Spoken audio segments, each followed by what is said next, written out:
It's from the drugs. And I think we are live. Good evening, everyone. It's Leah Ryan, Loft Manager Richard from the Pioneer Professional Racing Pigeon League of Ontario. Can you guys hear me? We can sure hear you. It's a little bit loud. Oh, now we can't hear it. I can't hear anything from you now. Don't turn that Is that down. better? Yep. That's good. She's pretty just loud. Just take one Take ear one and out. just take one out. Let it Okay. come to you. There, you're gonna find it a lot quieter. Quite a bit. Quite a bit. Okay. We're live. Family show. Nice. I'm going to Hello. check to make sure we're on Facebook and YouTube, Ryan. Take it away. I think this is the show they've all been waiting for. The secret, the magic of dry litter. Is it good? Is it not good? Some people say it's shit. You know what? From dry litter, you get some real damn good shit. The tomatoes always grow good with dry litter. The lots are always dry with dry litter. But we're going to talk about this here in a little bit here in the show. We're letting the old YouTubers and Facebookers climb on board. Welcome, welcome, welcome. There's no hockey game on tonight, so we don't have to worry about us Leafs losing tonight. Winter's here. It's starting to snow. Damp shit, isn't it? Damp and shitty? Damp and shitty, yep. Cool. Perfect. Not very good. Perfect for dry litter, as they say. Well, dry lofts. One thing, a dry litter loft will help to keep the loft dry. You know. Dry is key. That's right.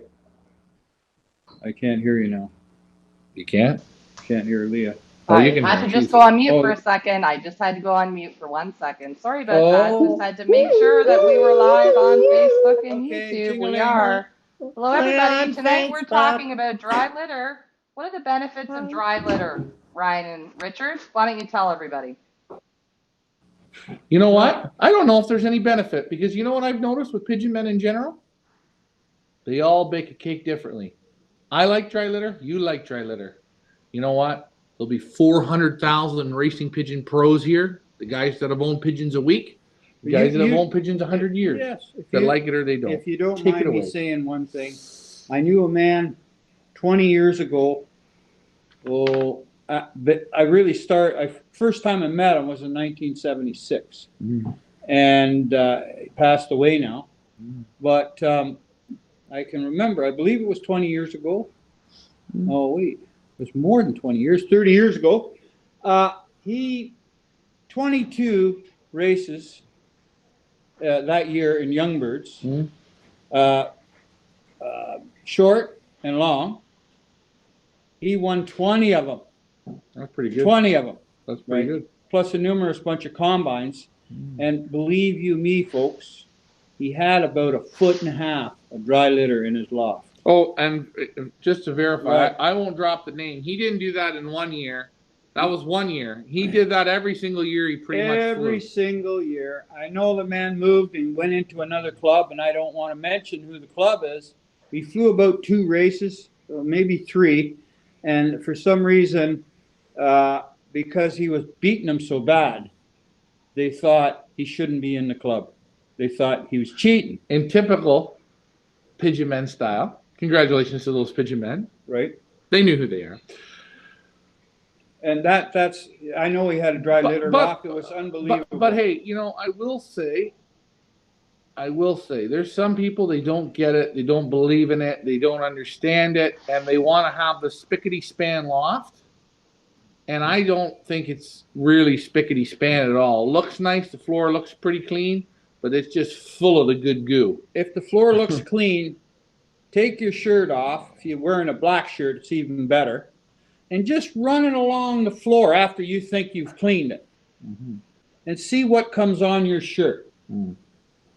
Right? You see. I know. Right. At this time of the year, you guys scraping? You can't scrape it fast enough. It won't dry. The dampness in there, and then it soaks right into if you've got a wooden floor, it soaks right in. And, you know, I've been to lofts in Europe, and I asked them the question. You always got to ask that question. How often do you clean your floor? No, I don't. Oh, no. That's my immunity in my loft. That's what they tell you. And these are top-notch flyers. They blow any of us away. Any of us. Right? There you go. So that's about dry litter. To our audience, hello to everybody. Mike Vandriak's in the house. Billy Jones. Jason Mihalik, hello, hello. Dave Ottaway, Mike Green, Henry, Troy, Philippe Tacuna, hello to everyone. Frank Eichhorn. Guys in the audience, give me a thumbs up in the comments if you use the dry litter program. Thumbs up in the comments if you are dry litter users. Let us know who in the audience is a proponent of dry litter. So what is dry litter, first of all? Dry litter is starting off, put about 2 or 3 inches of brick sand on the floor of your loft. No, what is it? What is dry litter? It's dry. What it is dry pigeon manure, pigeon droppings, dry. And it has maybe a little bit of broken straw in it, feathers in it. A little bit of feathers in it. If you got mice, it has mouse shit in it too, mixed in, okay? And the odd bit of spit when I'm in there, mixed in. And it's all in there, that compost of dry litter. It's dry, and when it's in the loft, it's not dusty. Birds fly around, it's not dusty. It is dusty if you start taking a shovel and digging in it and throwing it around. You get quite a bit of dust that way. But once it's settled in the loft, it's a buildup. It's always settled. It's not moving. It's dry as can be. You can actually, if you like smoking pigeon shit, you can actually smoke it if you want, if you like it. She'll burn. I've never tried it, but if anybody likes to try it, go ahead. But yeah, we don't recommend it'll that. probably even burn. If in your fireplace, if you want to burn a little bit, go ahead and burn. And the fertilizer on your yard or in your garden? Fertilizer in your garden is beautiful. On your lawn, sometimes I might drop it down maybe 3 or 4 inches, put a little bit on my lawn in the winter, in January, February, Yep. Put some on there. Very good. It's, what should I say? The immunity in the loft keeps the immunity in the loft. If I get a bird from somebody else, especially a young bird, and I put it in the loft, after I got to keep my fingers after about the 3rd week or 4th week, it doesn't die, because the what shall I say, the constitution, the immunity in that loft is very, very strong. Right. Okay. Mm-hmm. It's like taking a baby off a mother's breastfeeding, and it'll be healthy and strong as can be.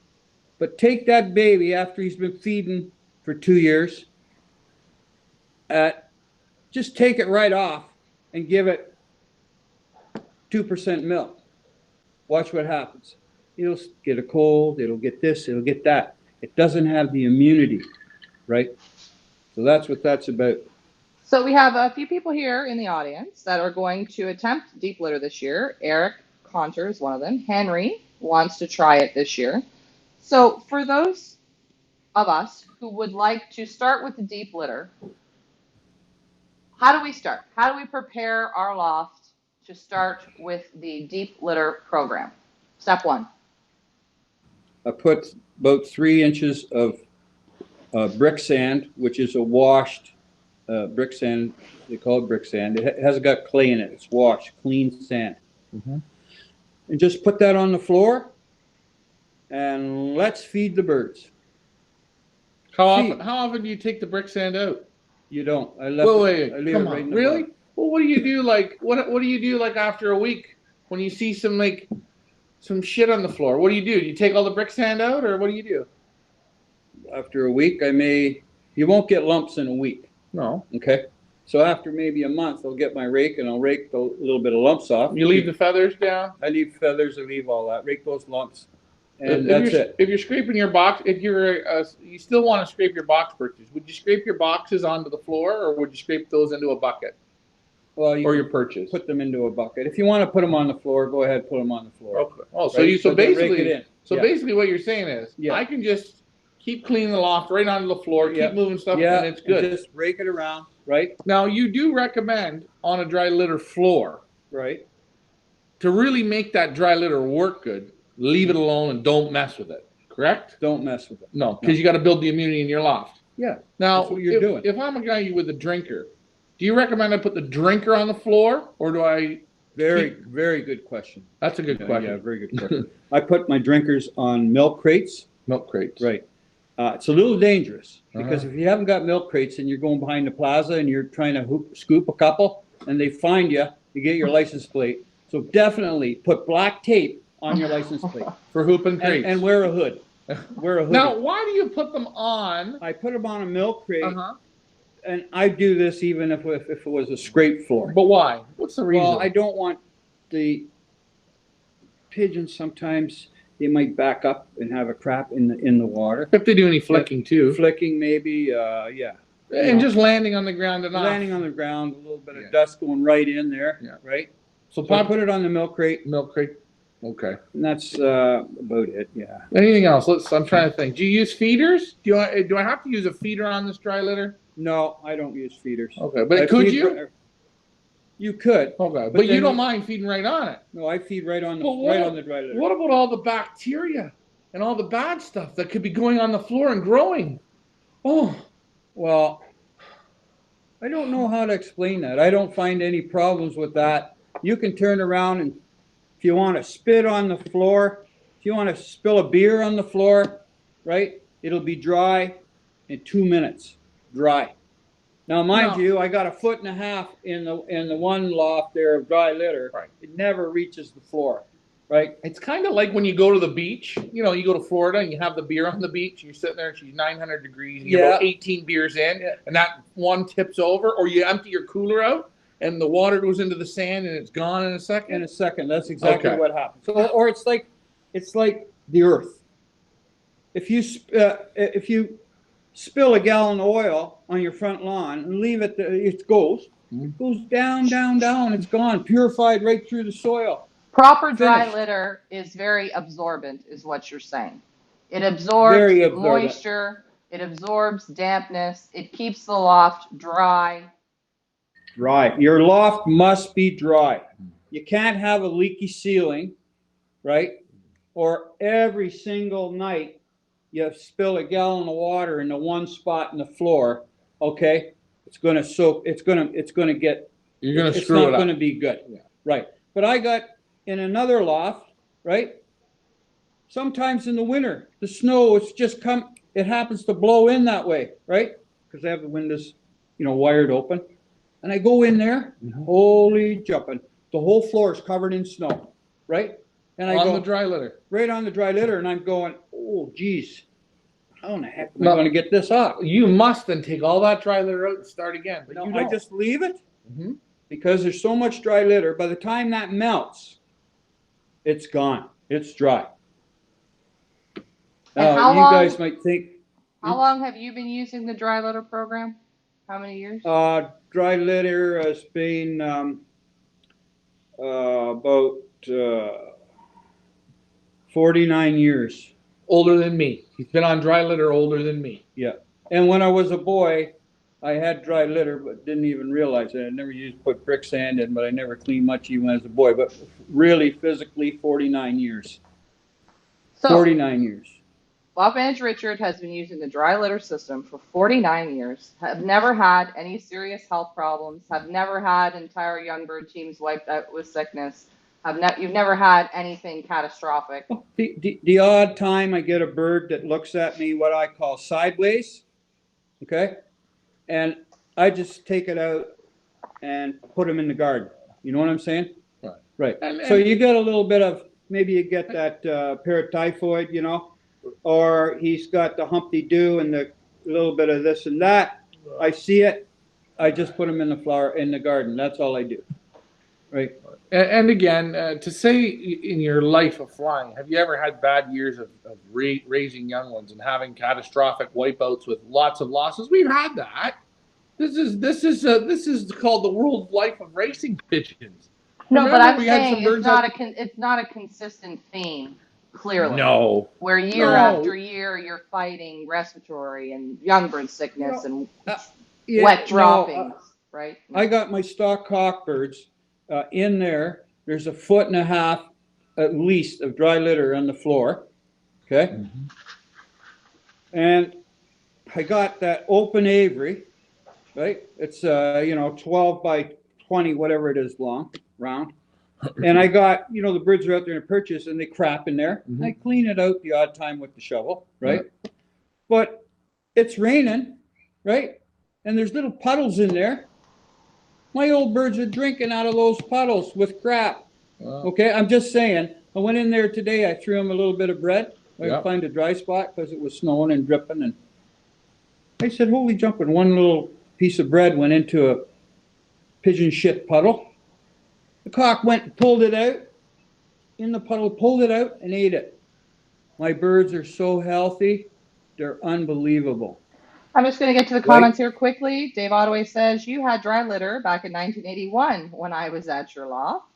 Yeah, 49 years. Yeah. Troy has not cleaned his loft out since January or February, he says. He says he was using a milk crate for his drinkers until last week, and he moved his drinker on the wall 3 feet off the floor. So why did you do that? I guess maybe he felt the drinker wasn't low enough. Dan Gregoric, you just reminded me I have to message you later on. Thank you for reminding me. Who else here? Mike Green has used it for 20 years, the dry litter. So I think you're going to find that there's quite a few of maybe the older flyers that do use the dry litter program, but I think a lot maybe don't say that they do, because I think there is some kind of thought behind it for some people that it's not clean, it's dirty, and I think there's a lot of people who use dry litter that don't say that they use dry litter, to be honest. But if you don't want to use dry litter, there's another option, which is the floor granules. Now, you have brought samples, Loft Manager Richard, of your dry litter, and then we also have a sample of the floor granules from Versalaga, right? Mm-hmm. Yeah, you do. And the floor granules, they're. Do you think we could see them? Do you think we could see them? Oh, listen, it's kind of a wait. question. Watch this, right? When I toot the horn, you go get him. Ready? Ready? That was the cue. That was the cue. Okay. All right, Ricky, get down there and get those granules. Wait, take your earmuffs off. Don't fall off the You stool. want the granules first? Hold on. Breaker, Leah. Come in, Leah. Do you want the great granules or the dry litter? Either one. Okay, well, we're going to see if the audience can guess what they are. Let me just get to the comments, right? Mike Vandiak says, with the exception of RTs, none of the elite flyers I have visited in Canada, US, and Europe use dry litter. Well, I don't know what super loft you ever been to, Mike, but hold on. I don't think you're going to see it. We're going to see her just good. So you just hold her up there. Now these swirly chairs, you got to watch them. Okay, I got the chair. Don't dump it all. Don't dump it all over the floor. Let me switch camera. All right. Okay, that's okay. So hold it up there just a tad. I'm going to drop it. Don't drop it. Okay. I'm going to drop this. Grab it with both hands, please. There you go, my friend. There we go. That's pure dry litter. So that is direct from your loft, right, Dad? Direct. Look. That's from breeding season when I was just a boy. Right. And you see it's actually, see how dry that is? There's no more brick sand. Now you see. Don't make dust. No, but you see the dust when you dig into it. But the pigeons don't do that. No, it doesn't, right? Can you hold it up a little bit more? There we go. Right, perfect. That's perfect right there. So this is an example of dry litter from Loft Manager Richard's own loft. Look at that, eh? A feather quill. Yeah. So you know the weevils or whatever they are, they eat the feathers, right? Yeah. Straw. So that gives you straw. You see, look, there's old dry droppings. There's some there, but all of it, and believe it or not, you put your hand in this, and there's no brick sand. Well, no, because this is off. This here comes up about 2 feet off the brick sand. You get me? So that's like I said, you could smoke this stuff. And a reminder, one good loft, Anna Gotian. Yeah. Right? She's got the automatic cleaning nest boxes. Boxes, yeah. But the floor, what does she say? I start at the beginning of each year with a clean floor, and I put down what I want for my litter for the year. And I do not touch the floor. Emil Denny's, do not touch the floor. Now, every guy in Europe is different. There are guys that you have to go to their loft. It has to be a show, a spectacle. they sell in mega birds.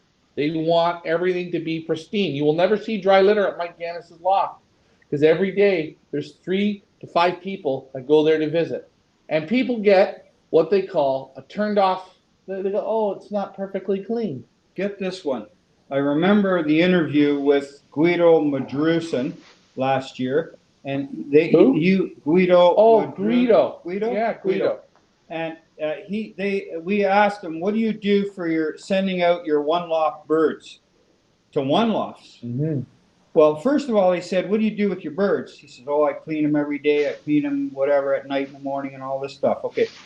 But then he said his birds he sends out for one lofts, he has them in a pen full of dry litter, and she never scrapes them. Shit like you won't believe, dry litter. He said, those are my strongest pigeons. That's what he said on the show. If you go back on that show from last year, he said that. I'm not disagreeing with you. So he only cleans for his neighbors. Okay, so that's the example of Loft Manager Richard's dry litter. Let's take a look at the Versalaga Loft Granules. If dry litter ain't your thing, which it's not everybody's thing, and we get that, and we're not telling you it should be your thing. We're just giving you options. That's all. This is about options, and this is about different ways of doing things. There's manuals. You don't have to clean either. Just add. So we got questions and comments here. So let's take a look at you want to look at the granules here now? Yeah, there we go. Put your earmuffs in.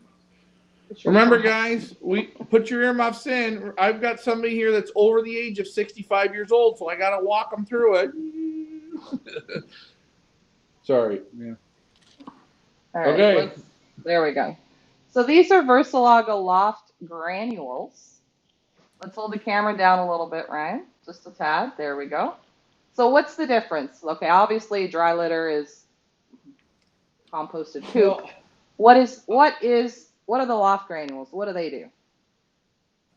Okay, well, they were designed by Versalaga. They're a volcanic ash. It's a natural product. It comes from volcanic ash. And I'm from here, and I'm smelling. I smell absolutely nothing with these. No perfume? No perfume at all. I noticed moving them with my hands, very little dust with them. It's very, very dry.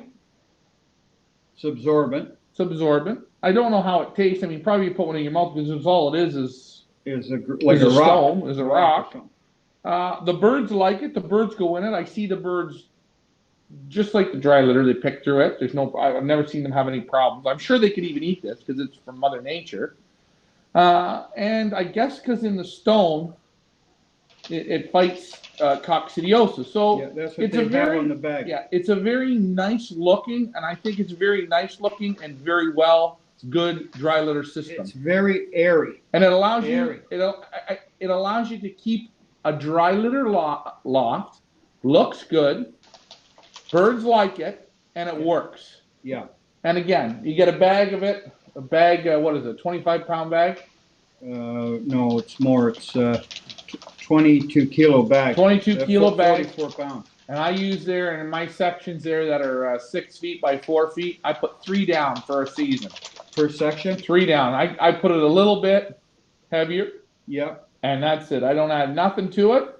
I let the feathers go, the droppings go, and I didn't have a problem with it. The droppings go in it, and then you rake it out once in a while. Right. Add a little bit. If I was crazy, if I was real crazy and I wanted it spick and span, I might change it out every 4 months. Maybe. If I wanted to have that nice white look to it, right. That's it. Or I just keep adding. Keep adding. Yeah. But that's it there. So that's your other option if you don't want to go the dry litter route. You can go with the Versalaga Loft Granules. Now, guys and girls, another reminder, you do not use kitty litter. Okay? You can't use kitty litter as a substitute for the Versalaga floor granules. Please do not try that because you're going to kill your pigeons. Kitty litter is not what do you call it? Natural. Kitty litter is man-made. Kitty litter has chemicals in it. Kitty litter has deodorizing agents in it that they use to mask the scent of cat urine and cat feces. That is not good for your pigeons to be breathing in and out of. Do not use cat litter. I needed to say that again because people will just be like, oh, well, why pay $26 for floor granules when I can just go to Costco and buy a 50-pound bag of cat litter for $9.99? Do not do that because you will be sorry. You will be sorry. That's All right. right, let me get to the comments here because we got some good ones.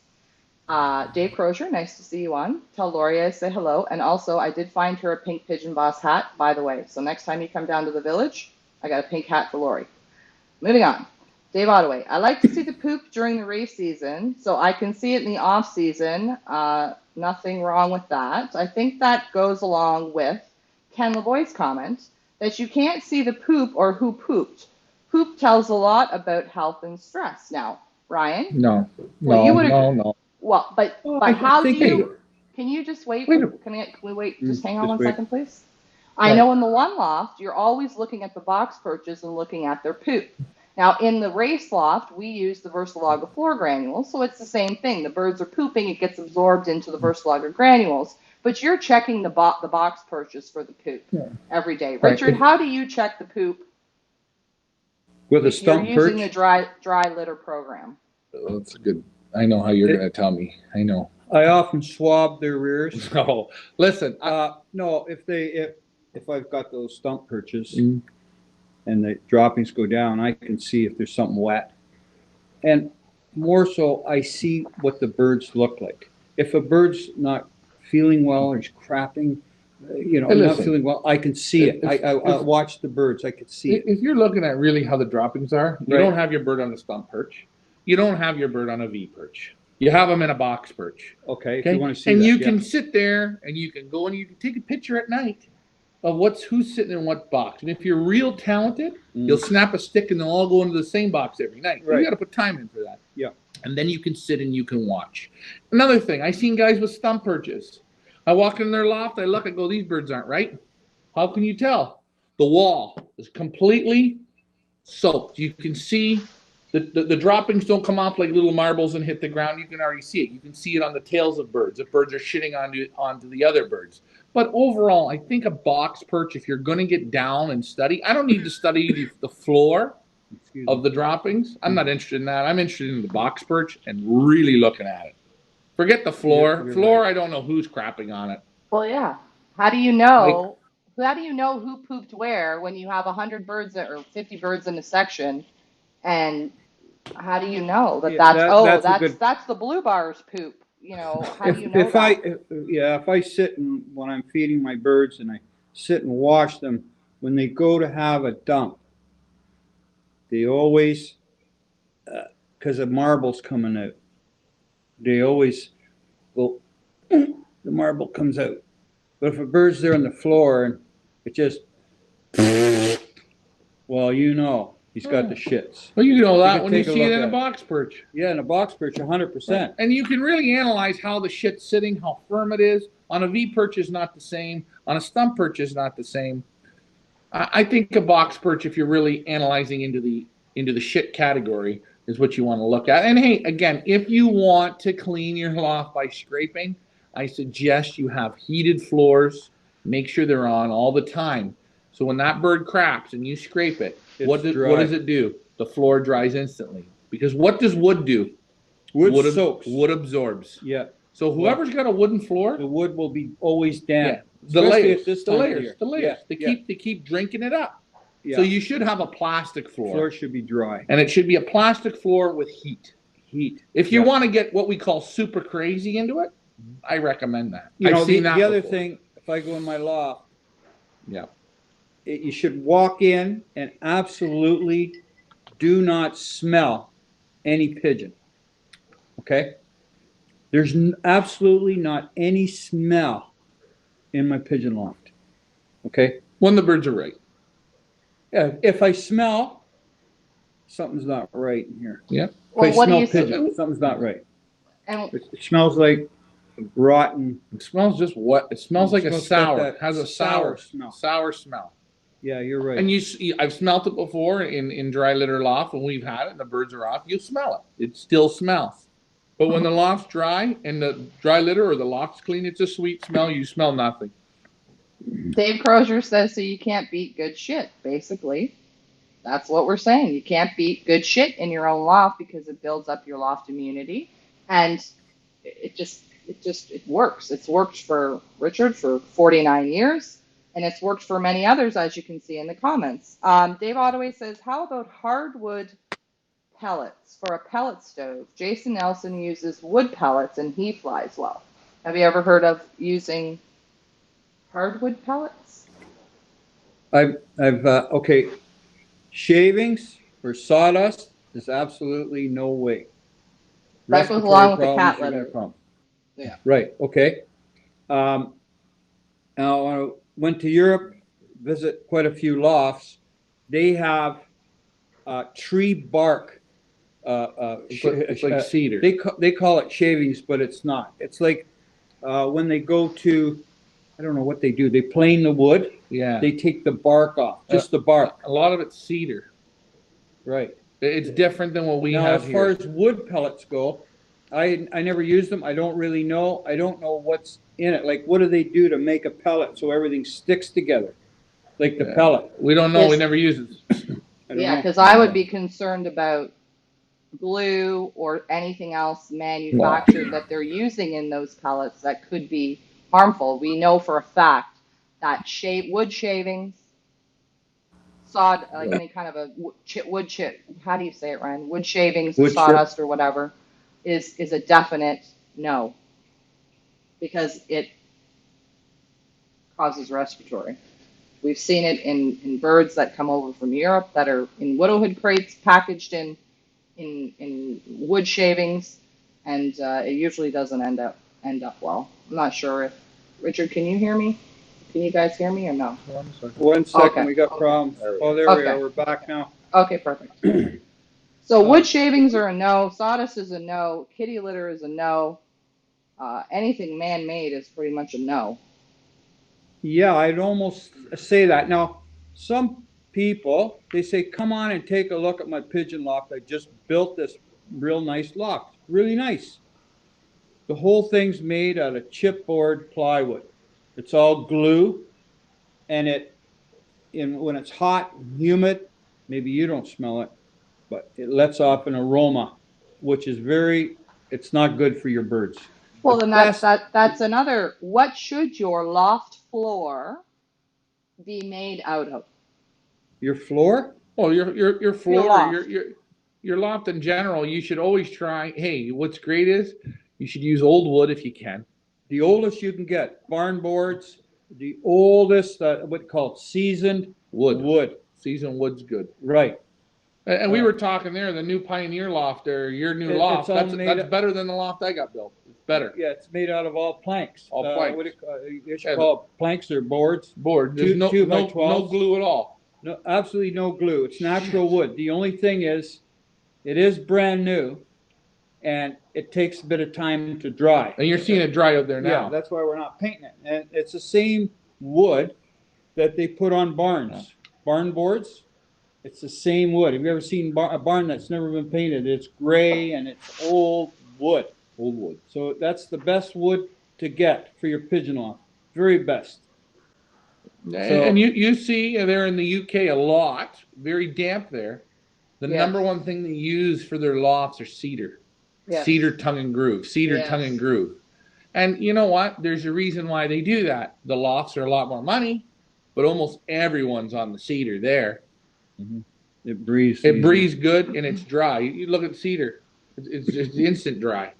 Well, cedar decks. Mike, let me just move on to the comments. Mike Vanderyak has given a very long list of breeders that he knows of that do not use the dry litter method. Mike, we are not disagreeing with you. I'm sure there are lots of flyers out there who do not use the dry litter method and fly well. But can we open our minds and expand our minds a little bit and realize that there are also a bunch of top flyers that do use the dry litter method and are successful with the dry litter method? I think we wrap our brains, a lot of people in the pigeon world, that there's a right way and a wrong way. And my way's the right way and your way's the wrong way. Instead of realizing that there's many different ways to do it. And all we're giving people here are options. It's not right, it's not wrong, it's just a different way. Let's open our minds a bit, people.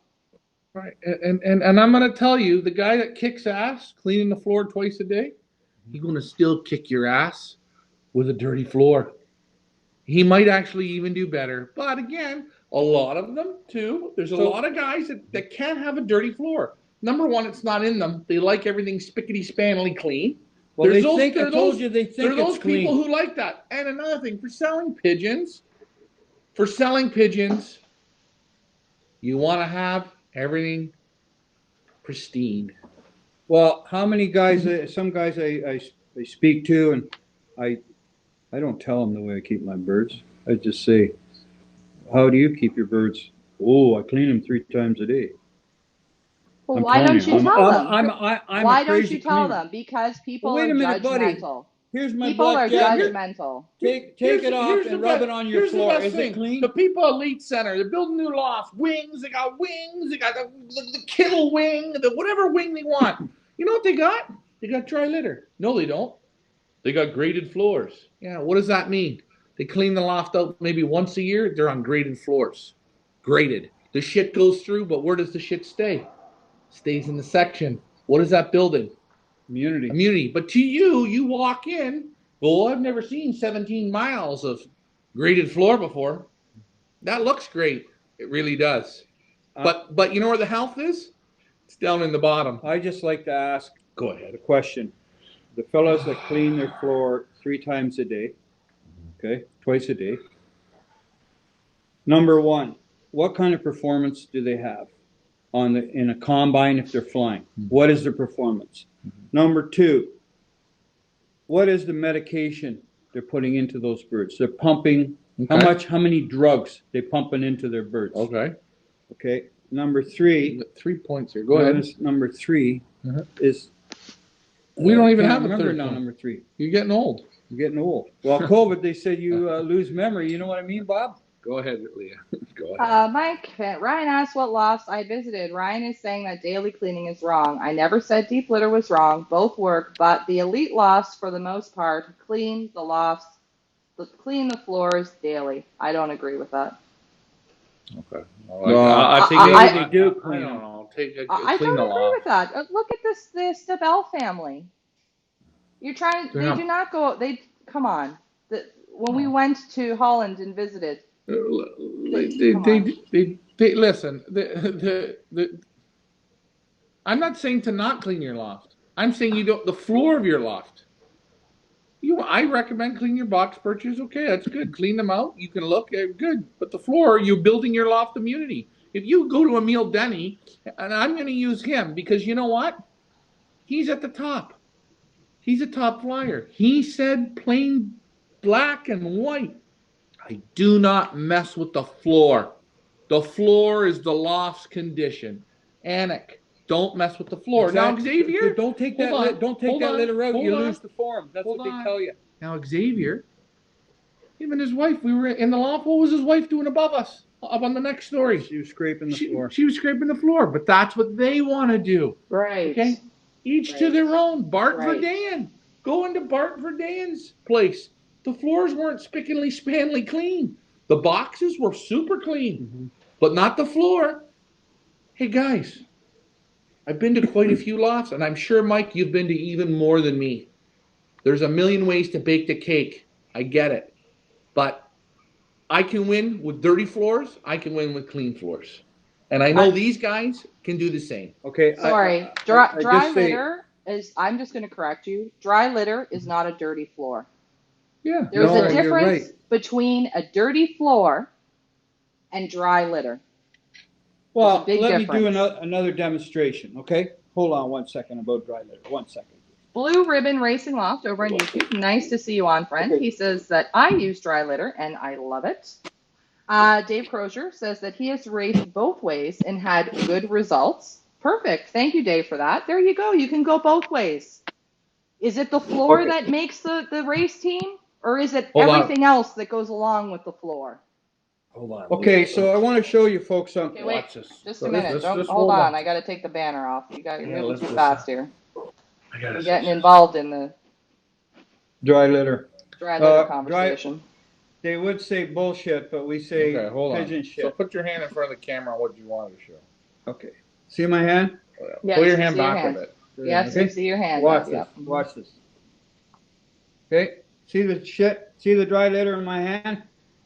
See it? Yeah, we yeah, see we it. see it. Here, guys. now, look. You see my hand? How is it? Clean. Perfectly dry.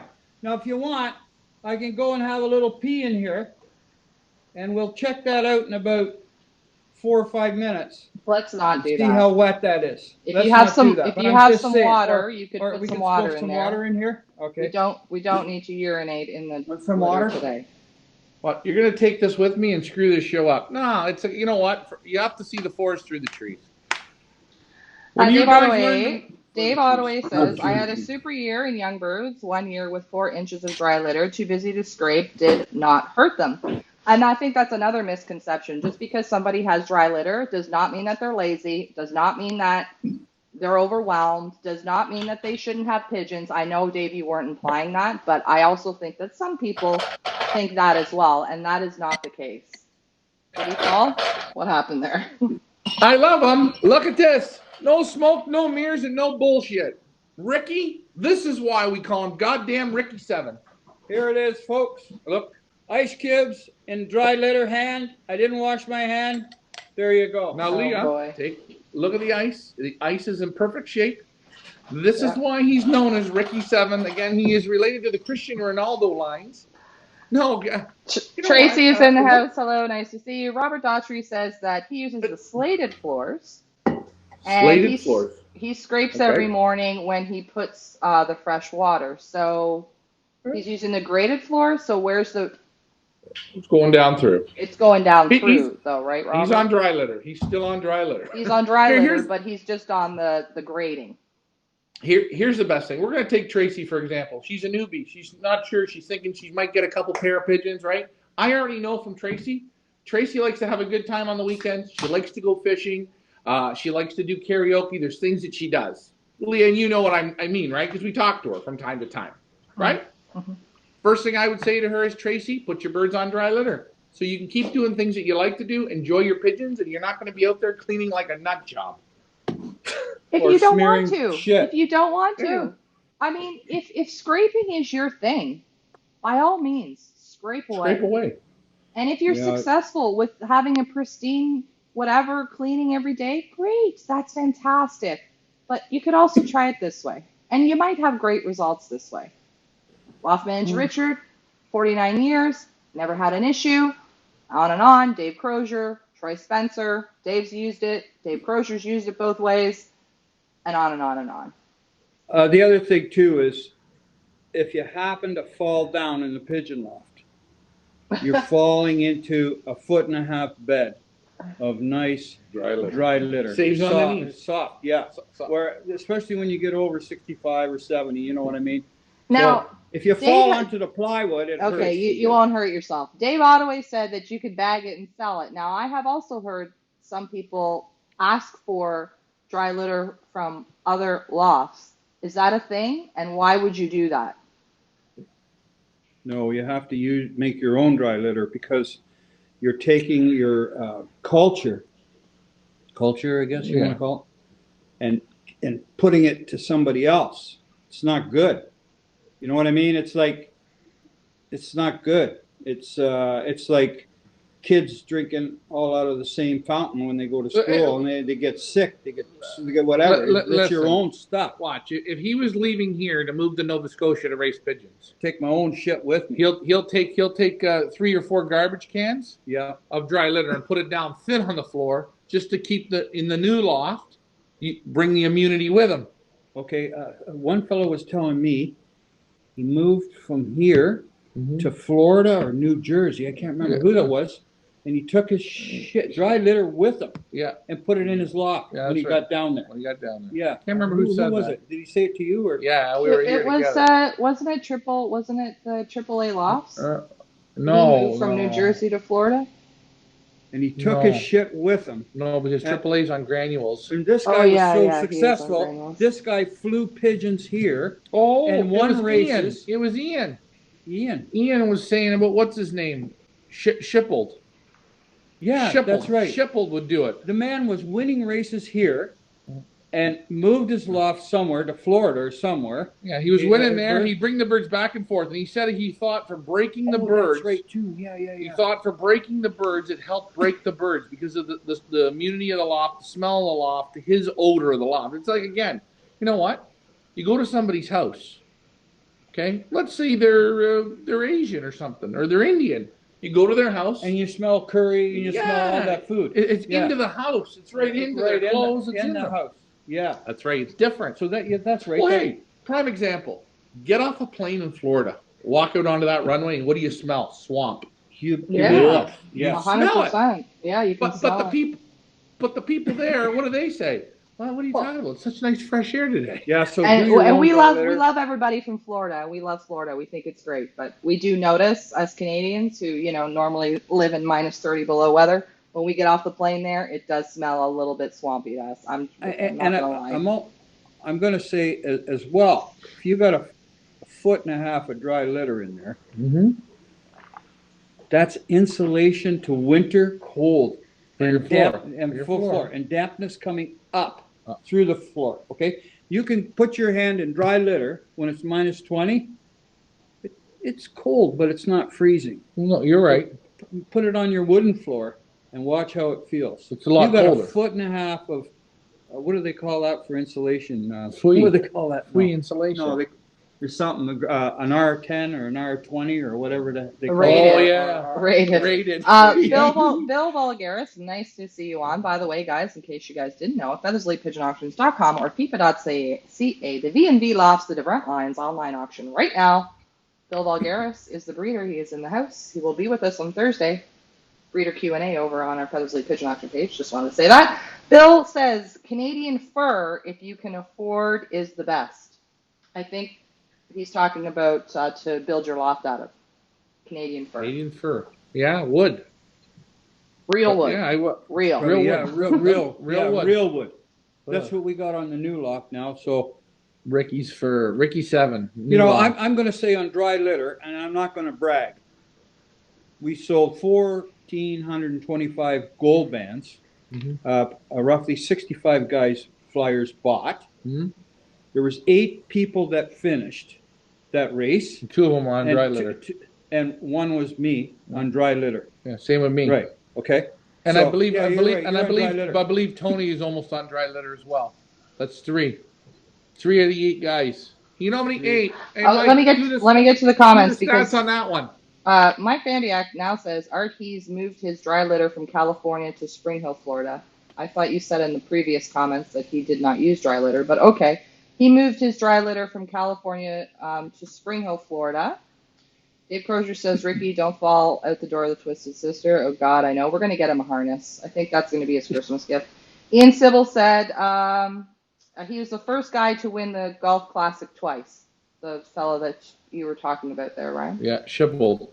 That's right. Ian was the one who told us that. That's right. Yeah, now I remember. Couldn't remember, yeah. Thanks, Ian. Welcome to the show. I'm going to say another thing about dry litter, a little story. Before marijuana was legal, I worked with a guy, and this is true. True story. He was a dispatcher at where I worked. Yeah, Joe was his name.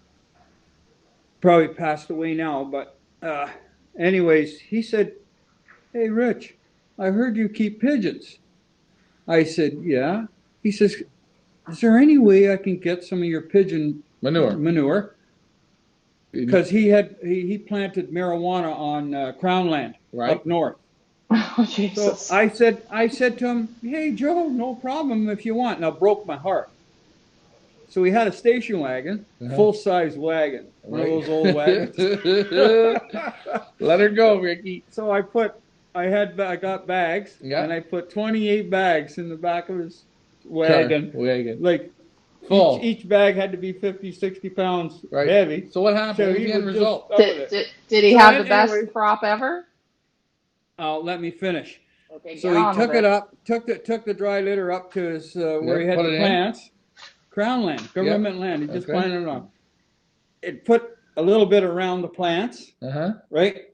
So then I said, "Well, how's your plants doing, Joe?" He said, "They're growing like crazy, but he got a problem now." because the raccoons up there, they smelt pigeon Yeah. litter. They were digging around trying to find, right? Yeah. So then he said, I found the solution. He pees in a 5-gallon pail. Right. And then when he goes up to see the plants on the weekend, he takes man's urine urine and puts it around the plant. Anyways, he said the plants were so strong, Right. he needed a chainsaw to cut them down. They were so strong, and that was with pigeon manure. What have we learned today, friends? If you're growing a crop of marijuana on Crown land, get yourself some pigeon manure and a 5-gallon pail of your urine, and you're going to be good to go. Best crop ever. No, that's no lie. No. Hey, can I ask you a question? And another thing, if you're on a well, it saves on your pump, right? There you go. Because Perfect. every time you go to the toilet, you got to flush, right? You may as well put the back in a 5-gallon pail. Okay, we're getting but off it's track hard here. to get your friends over. All right, Christmas come on, let them We're go. getting off track. I'm going to mute you if you keep going on. Henry says, question, this is a great question. If you introduce new birds to the loft, would you use the existing dry litter or should it be changed? Henry, you're looking for the birds that can go into the dry litter and live. That's what you're looking for too. Okay, usually an old bird will be fine. But if you're introducing a young bird from another loft, you could have problems. I don't know how to explain. Listen, we put expensive birds into dry litter and had no problems. And you know what? I put birds in before that I put in, and they don't hack it. And you know what? It's part of being, what do we say? Climbing, getting to the top. So okay, let's just say Henry, or let's just say you get a couple new birds. You buy them at auction. Your friend gives them to you. I don't know. You acquire 2 new birds. Right. Loft manager Richard, what do? They're young birds, okay? They're youngsters. You just take the old chance. He takes it. It's like going to the casino, right? What you're gonna do? You got to bring them in somehow. I don't know what to say. I've done it before, and I've had them die within about 2 weeks. They just can't take it, and that's it. I don't know how it is to a guy that scrapes his loft all the time. I don't know if he finds that same problem. Probably he does. Probably all the same myth. You know, it's like birds that are living in one barn, and they crap on the beams. They're in that barn. They're a family, right? Mm. They're healthy as can be. I think a stray bird goes in there. Got to watch it. Well, it could. It's got a shot. That's right. Yeah, that's dangerous. I don't know what I would do. Put him in a section. If Henry's wanting to start out he wants to start with dry litter in his own loft, he has to kind of come up with a plan if he's going to be bringing new birds in. What does everybody else do? Anybody else who has dry litter, whether it's Blue Ribbon Racing or Dave Crozier, or I think Michael Jack said that he also uses dry litter. Anybody who uses dry litter, when you're introducing new birds into your loft that you've either purchased or acquired, how do you introduce them into a dry litter setting? Let me know in the comments. Let me get to the comments because I got lots of them here. It's a hot topic here tonight, dry litter. Okay, yeah. Ian Sybil, he would breed the babies here, took the droppings to Florida and won races, brought yearlings back to Ontario with the droppings, and topped the combine here with those birds. Ian, beautiful. That's a great example, a great story of how dry litter works. And by the way, again, what Ian is saying there, the man was a hell of a damn good pigeon man. I was going to say that. Right? We give a lot of credit to the droppings there. The man did it. The man had the birds to do it. And the man had the confidence to gamble, to do it. I don't know who that man was. I never met him, but I think he was probably European background. Probably. And he brought some of his ideas. He had it in his mind. And this is what worked. That's again thinking outside the box. And getting back to Henry's thing, when you go dry litter, Henry, you're dry litter. So you're dry litter. Let's say you dry litter this year, next year, you dry litter, and I give you some birds. I'm not going to say to you, Henry, do you have dry litter? Oh, we'll clean it all out. No, Henry, take my birds. If they're strong and they got the jam, They'll be fine. And if not, Henry, it's no big deal because guess what? Life is going to go on. I think exactly what you said. I think the pigeon should have a good constitution. Okay, constitution means just strong, strength, good antibodies. If he's weak in the antibodies, he's going to get sick to other things. Okay, if he's strong with his antibodies, he's going to come in and I promise you, if the bird that you bring in, you don't make it in your loft, he was never going to make it in anyone's loft. He's not going to do it. I mean, I'll go to another story. Okay. Okay, before we go to a story, can I get to the comments? Right. Because there's just lots of comments. Okay. Henry Alfonso Salazar Tinoco, that's a mouthful. Welcome, welcome. The immunity comes when you are exposed. If you want good immunity at your loft, cleaning a little bit 2 times a month, get dry and enjoy the birds. Well, get dry, enjoy the birds. That's what he says. He's right on that one.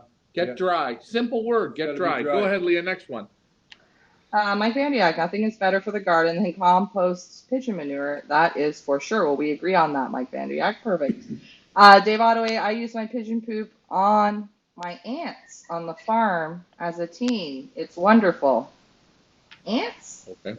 And you mean at your aunt's farm? Ants farm, yeah. So no, he didn't have an ant farm. He's got an ant farm. No, his aunt's farm. Ant's farm. But I mean, hey, maybe if you have an ant farm, try pigeon manure as well. Next one, Leah, fire it in there. Go ahead. Okay, Mike Vandiak, I don't believe that dry litter is any better at building immunity. The point of it is in the name. It keeps the loft bone dry. Dryness is the enemy of pathogens. Yeah, he's 100% right. Wet loft is the devil in a pigeon loft. Devil. That's a devil. That's like Mike said. Oh, sorry, Dan Horner. I know you don't like it when we use that word. Blue Ribbon Racing Loft. I introduced 5 young birds and 2 yearlings a week ago, and no problems. There you go. And Blue Ribbon is one who has used dry litter for many years, and he's introduced new birds and had no issues. I mean, you've introduced new birds. Both you and Ryan have without it. I mean, you have. Haven't you? You have. Yeah. Now, again, this season coming for my Pioneer loft, because I've run my loft now 2 years, and you have a new loft, so we're not talking about you because I already know you're going to do dry litter. But I will start with a new dry litter for this year's team of birds. Wait a minute. You had the trifecta before. No. It's not just 2 years. No. But I'm saying with this loft that people have seen. So I've got the I put 2 years down of granules. So first year I ran granules for 6 months. I took the granules out. The next season I start fresh granules. This year I will do the same thing. I will do granules. Okay. And you're going to do, he wants to do brick sand. He's going to do the brick sand loft. I'm going to put the brick sand in. The only problem, again, once you get other birds in from different people. But you're starting fresh. Yeah, I'm going to start fresh. I would recommend, if you're running any type of a one loft scenario, that probably you want to start every year that fresh. You can do that. I don't think that's bad. You're starting a new fresh season of immunities. Now remember, if the birds come in with those granules and they got the squirts, right? We got some problems. Circle virus, who knows what we got? Coccidiosis problems, head twisting, I don't know. Nothing comes out of the loft, eh? The box perches get scraped, the granules stay down. We build the immunity from there. We leave the devil, we leave it all there. I'm not taking it out. I haven't taken it out in 2 years, and I'm not going to take it out. You're not going to take yours out either. You'll clean up the perches, and you leave the rest. That's how confident I am on the system of it. So for those of you, Loft Manager Ryan will be using, again, the Versalaga Loft Granules, where he's going to start with a brand new covering of Loft Granules at the beginning of the season. Loft Manager Richard, you're going to be able to watch, is going to start with the brick sand, and he's going to do a dry litter method in his loft. So you guys are going to be able to see how both lofts function, how both lofts work, how both lofts maintain their health or whatever happens with them. We're going to watch the story unfold this season, Pioneer 2022. One loft. Guys, now's the time. Get your perches. They're available. FIPA.ca. Reminder, $350 a perch gets you into Loft Manager Richard or Loft Manager Ryan's loft with a $100 Pioneer Special Racing Pigeon League of Canada band on it. You guys are going to be able to follow along and watch. And we're going to watch right from the beginning, right from when Ryan does lay down the granules, when Loftman's Richard starts with the brick sand before the birds come in. You're going to watch the whole process unfold. That's right. And we're, go ahead. Yeah, no, we want to show that, and we'll see how it works. Two good methods. We'll see. I know. If I was to scrape a floor and I was really crazy for floor scraping, I'd have to be in there 3 times a day. I'd have to have the floors heated. It would be a must, and I'd have plastic on my floors because I need that floor to dry.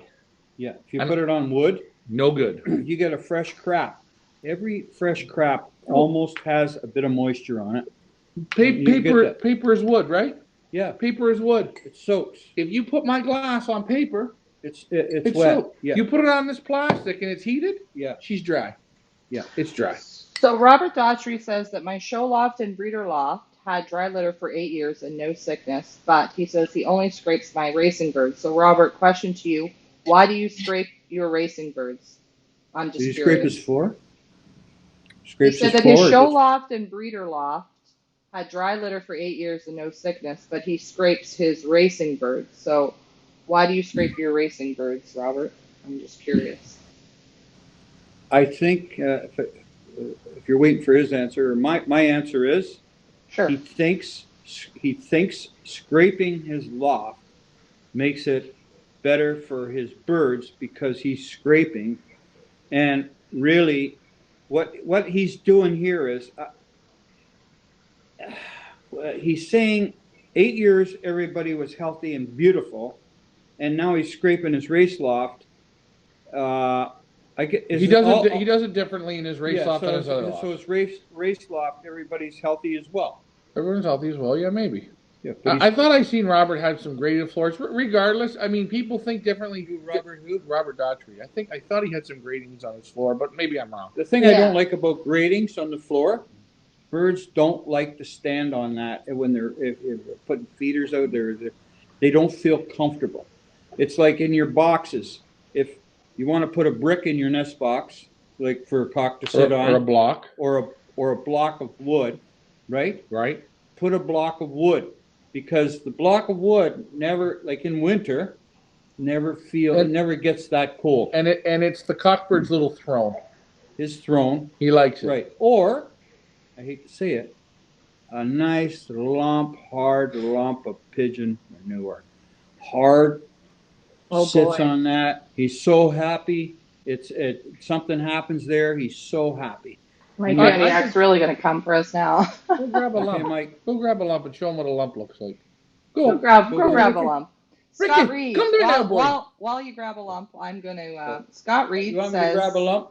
Okay. Go grab a lump, and then I'm gonna read what Scott Reed says. Scott Reed says, I dressed my floors with clay pit sand and diatomaceous earth. I probably mispronounced that. Sorry about that. And only raked my floors to break up any buildups. Clay sand. Ricky likes brick sand. Clay sand's different. But what? Clay sand. Clay sand doesn't breathe. Doesn't breathe. It's like a clay pot. Oh yeah, it's like a clay pot. Now he had no problems with it. He mixed it with something, and maybe that all worked together. And again, he used some type of, it sounded like very expensive stuff he was using. I can't even say it. It's hard. Diatomaceous. It could be the same thing Ricky's talking about. Who knows? But if it's working and it's breathing good and he's having a result with it, then that's fine. Right. Sure. Robert's answer is that he likes to spend time with them, and he only cleans the bottom floor 3 times a year. Oh, okay. No. So 3 times a year. So you're still on a dry litter. So you're cleaning the boxes again, like I do, or like Dave does, or Mike does. You're spending time with them, cleaning the boxes. That's good. You're still checking it out, but your floor is your floor. All right. I want Mike Vandiak. How often do you scrape? I guess if you're on a scraping program, you're basically having to scrape daily, correct? I guess it depends on how many pigeons you have. But if you're I don't know. Guys, if you scrape your floors, how often are you scraping? Well, watch, Ricky's gonna bring you in a clump. Okay. Now All right. remember, Can't wait. hold on, no. Remember I told you about the drinker, Ricky's drinker? Yeah. Yeah. Right? Remember, eh? I make believers out of dreamers, eh? All right. I could show you people things that would mind boggle you. But he's So gonna Robert bring out. says, I don't like them walking on their own shit, just me, and they're super healthy. Well, that's great. Perfect. Yeah, okay, that's fine. I'm the same way. Again, I think it's whatever works for people. We're just giving people options. I don't think that there's any right or wrong way. Oh boy, Scott Reed just gave me the lowdown on Diomachus earth. Let me read it. Here we go. Is an excellent insect killer that is both non-toxic and long-lasting. It has long been used in the control of fleas, bedbugs, ants, and other household pests. This powder is soft to the touch of humans, but has the microscopic razor-sharp edges that will kill insects such as fleas. Is that the same as lime? I wonder if that's the same as lime. Scott Reed, is that the same thing as lime? Let me know in the comments. Dave Crozier, grab a lump of shit, Ricky, for those that have never seen it. Yeah, well, that's what we're going to do, Dave. Mike Vanderyak, I use brick sand for 15 years. Since then, I scrape daily. So how come, I guess you switched, I guess Mike Vanderyak was on dry litter and then switched to scraping daily. I'm assuming that that's what that means. Troy is going to help me here with this big long word. Diomachus earth. Let's just call it D-earth, okay? It's powder. It's good for worming the pigeons. Used for a few different things. It kills insects. Tony from Karloff says, Scott, one should be careful not to breathe it, though. Well, if people can't, well, if humans can't breathe it, then. Wait a minute. Here's a question, Scott. Scott, you just about been sewered. I love you, buddy. You know what? If you were here right now, I'd give you a pioneer hat. Scott, how long have you been doing this? And I bet you Scott's right up at the top, and he's having a hell of a damn good time. And guys, this is what you say. There's a lot of ways to bake that chocolate cake. A lot of ways. Scott says, no, it's the dark earth that does the trick. Hey, Scott, if it's working for you, more power to you, bud. Glenn Thornley, nice to see you on. I only scrape once or twice a week. I think I would like to try the dry litter. Hey, try it out. Pigeon, how to drop here we go. Loft Manager Richard's back with his nugget of poop. Perfect. Guys, if you're eating, I apologize. Here we go. Now look, there's the last, right here. Right here where my finger is. Yeah. Ricky said, hey, the bird had a crap on it there before. So where was this? No smell. God, do not absolutely no smell. No smell. It smells sweet. Yeah, no smell. Okay, that's where you pulled it up. Now you pulled it up from wherever you've gotten it. Mm-hmm. Okay, you can see the bird had red grit here. Grit. But look, she's bone dry. Bone dry. No smell. Look. Yeah. Like a big potato chip. So where did you find that little golden nugget? Where was that? In a nest box? In a box. Box perch. Box perch. Now the pigeon's standing on this. Yes. Yeah, standing on it. Insulated. It's dry. Insulated. It's better than a piece of wood. No smell. Better than a brick. Better than standing on straight plywood. Look, feathers. And we're gonna really get. Look, there's a little down he dropped earlier. Good job. Lovely. We're now going to dissect the nugget of poop. And take a look, if you don't mind me saying. You're having a hell of a time with these earmuffs tonight, eh, Ricky boy? Okay, as you see, the man just dissected this. Mm-hmm. Show the people your fingers. What do they look like? Okay, hold on. Let's see your fingers. Bone dry. Not a bit of stickiness. Okay, take a look at my fingers. Bone dry. Bone dry. Right? It's so simple, but it's stupid, isn't it? It's so stupid, yeah. And it's simple. And you know the barn plugs and the bridge pigeons, they make their nests. Or you mean nests. You mean the pigeons 5 million years ago that lived in the rocks? Yeah. That nobody went and scraped them out, but they outlived man. You know what? Yeah, man will be gone. Man will be gone one day. But guess what? Those rats with wings. Well, they'll still be going. They say the Earth was made in 4 different sectors. Right. And pigeons were first. Yeah, pigeons were 4 ages before mankind Hold even on. showed up. On that note, You guys, you don't believe me? On that note, watch this. Right in memory of a pigeonlia from this season. No. We're coming off the rails. We're coming off the rails. So have you got a match? Okay, let's go. Okay. Go. No, we're not going to burn. We're not going to smoke it. We're not going to do any tricks. Mike Vanderyak, brick sand is different from deep litter. Oh, he raked the sand regularly and sifted out the droppings. After about 6 months, the sand would be almost gone, and he would replenish it. So he's technically still scraping, but he's using the brick sand as a litter. Gotcha. Troy wants to know how much for a pound for that nugget. Dave's impressed and says that's good shit. There we go. No, we're not going to find out what it tastes like, Frank. David Tracy has a great question. Where can you buy brick sand? Okay, where do you buy brick sand? Ricky, in our area, for people all around North America, where would you recommend they can go to find it? Where are they looking? What kind of store? You're not going to find it at Home Depot because you're going to pay an absorbent amount for nothing. Notice this. Okay, go. Tell me the point. Go to a gravel company, sand and gravel yard. A gravel yard. Like right around here, we got, used to be Gormley Sand and Gravel. Well, David Tracy lives in the U.S., but like someplace where they would sell different types of gravels. Different types of gravel. Yeah.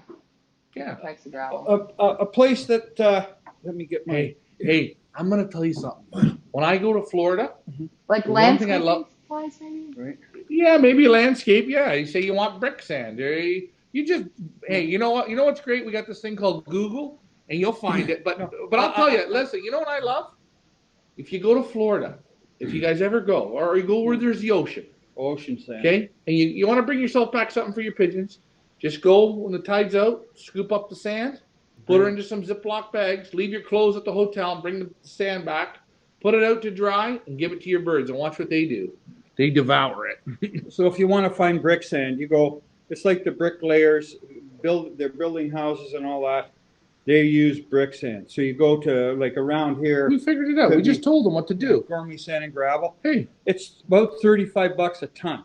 So if you had a pickup truck, that's a half-ton truck, that box in the back is a 4x5. Now, if you put that loaded, you're going to have a ton in there. That baby's going to squat. Can I ask you a question? How much brick sand are you going to put into your Ricky 7? Yeah, so starting off in the new Loft, how thick? I might put a ton.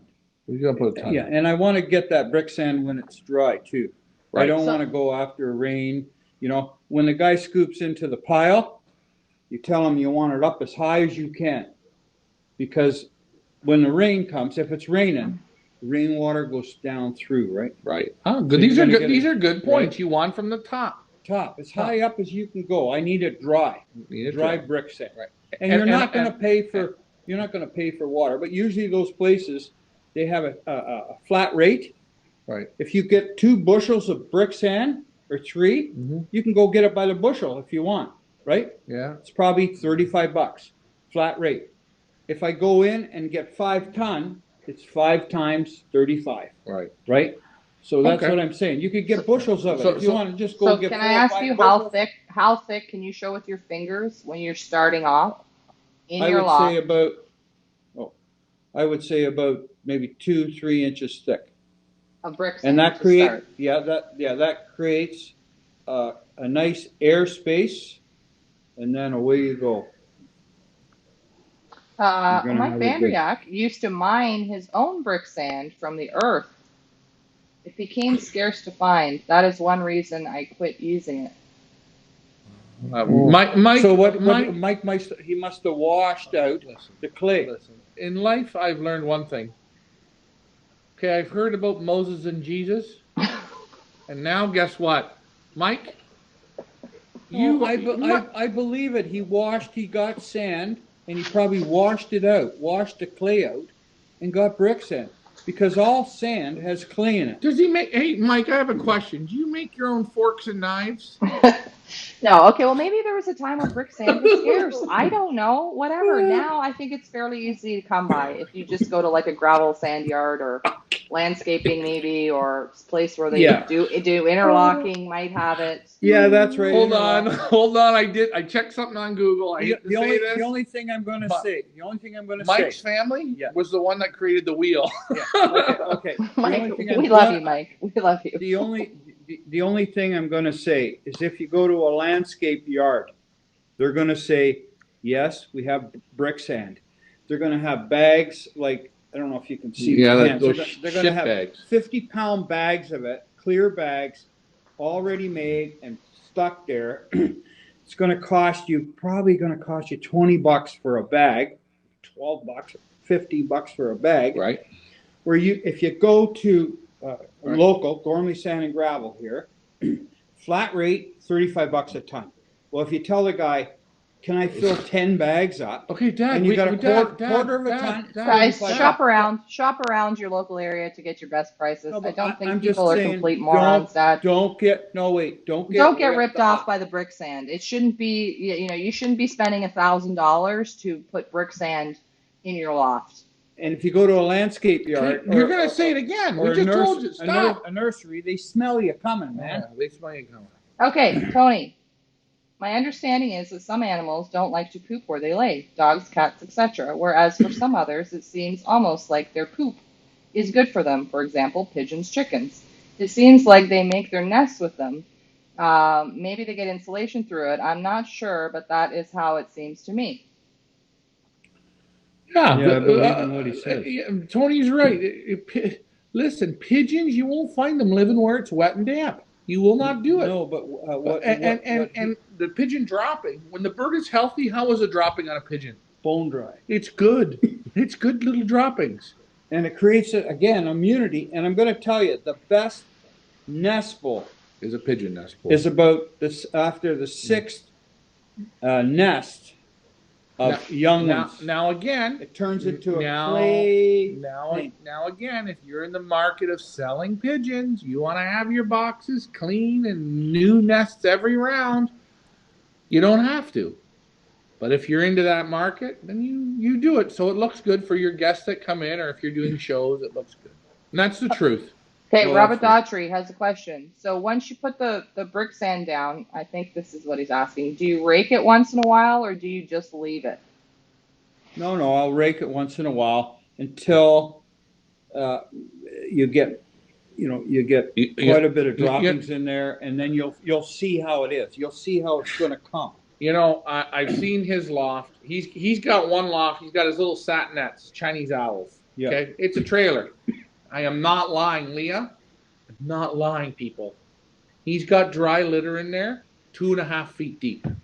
He started with very little brick sand at all because it was a 53-foot trailer, and he couldn't get the brick sand up. So he put very little, a skiff, like 5 pails, 6 pails, and sprinkled it through. He added some straw, let the feathers drop, let the droppings go. He's now got it over 2 feet thick. And I'm telling you, I don't even rake it. I'm telling you, it is the driest. The birds that are in there are steel. I'm going to tell you something. Nobody dies in there. Nothing. Nobody gets sick in there. It's unbelievable. And I get the snow flies in there in the winter. Sometimes I get 6 inches, 2 inches, 3 inches. You know what? I am not going to lie. When he had COVID, I had a 10-liter drinker. Right? You will not believe it. I filled it up. And you spilt it. The whole thing fell over into the floor. Oh. I went like this. And you're not telling me until now? I went like this. Well, we didn't want to tell you because you were in the hospital. Wait a minute. Do you want me to tell you something? Yeah. It was the day before you got out. Mm-hmm. You went in the next day. Guess what you never said to me? I never said the floor. I never sweeped it up. She just went out. You know what I went? Oops. A little bit of wet shit. But never again.